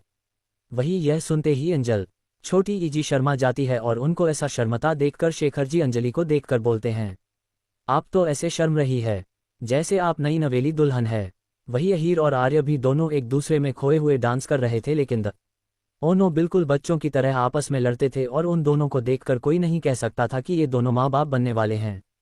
वही हमेशा की तरह आज भी नताशा ही अयान से फ्लर्ट कर रही थी और वो अयान के साथ डांस करते हुए बोलती है, हब्बी अब तो आप मेरे सच वाले हब्बी बन चुके हो, कम से कम अब तो मेरे साथ खुलम खुला फ्लर्ट कर लो। और यह सुनते ही अयान नताशा को देखकर बोलता है, अगर मैं तुम्हारी तरह बेशर्मी में उतर आया लोग को ही अपनी आंखें बंद करनी पड़ेगी। ये सुनते ही नताशा अयान को घूरते हुए बोलती है, तो करने दो लोगों को आंखें बंद। और यह बोलकर वह अपने पैरों को हल्का सा ऊपर करके अयान की तरफ देखकर बोलती है, आप सिर्फ मेरे हो और मेरे ही रहोगे, और इसको जताने के लिए मुझे लोगों को सबूत देने की जरूरत पड़े तो मैं वह भी कर दूंगी। और यह बोलकर नताशा अपने होठ अयान के होठों से जोड़ देती है और वही स्टेज पर ही अयान के साथ डांस करते हुए उसे किस करने लगती है। वही अभी रोनी को देखकर बोलता है, रोनी क्या हम दोनों भी शादी के बाद क्या बच्चा गोद ले सकते हैं, क्योंकि मुझे बच्चे बहुत पसंद है। क्योंकि अभी उसकी गोद में पड़ी थी इसलिए उसे अपने और रोनी के लिए ऐसा ही एक नन्हा मुन्ना बच्चा चाहिए था। और यह सुनकर रोनी अभी को प्यार से देखते हुए बोलता है, तुम्हें जितने बच्चे गोद लेने हैं वो ले लो, क्योंकि मुझे तो सिर्फ एक ही बच्चे से प्यार है और वो तक छोटे उमा हो। ये सुनते ही अभी शर्मने लगता है। वही दक्ष और माही जो अभी दोनों एक दूसरे में खोए हुए थे और कहीं न कहीं गाने के लिरिक्स भी उनके प्यार की गवाही दे रहे थे, जैसे कि मेरी राहें तेरे तक हैं, तुझ पे ही तो मेरा है, इश्क मेरा तू बेशक है, तुझ पे ही तो मेरा हक है। माही और दक्ष जो दोनों एक दूसरे को डांस करते हुए खोए हुए थे, तभी माही दक्ष को देखकर बोलती है, डेविल हमारी पहली मुलाकात यही हुई थी। एक पल मैंने इसी स्टेज पर खड़े होकर अपने दर्द के साथ डांस किया था, लेकिन आज मैं अपने दिल में बेइंतहा मोहब्बत लिए आपके साथ डांस कर रही हूँ। मुझे कभी लगा नहीं था कि मैं कभी एक ब्लू आंखों वाले डायमंड से प्यार कर बैठूंगी, लेकिन अभी का सच यही है कि माही दक्ष स्मिथ को उसके डेविल से बेइंतहा मोहब्बत है। और यह माही आज ऐलान करती है कि उसे हर जन्म में डेविल की उसका पति चाहिए। ये बोलकर माही दक्ष की तरफ देखकर बोलत, बड़ी ही है तो क्या आप हर जन्म में मेरे पति बनेंगे।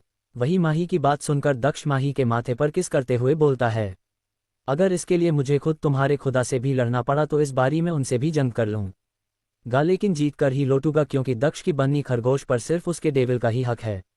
ये बोलकर दक्ष माही को कसकर गले लगा लेता है और वो दोनों एक बारी फिर से गाने की लिरिक्स के साथ एक दूसरे के प्यार में खो जाते हैं। वही इसी के साथ इस सफ़र का यही अंत होता है।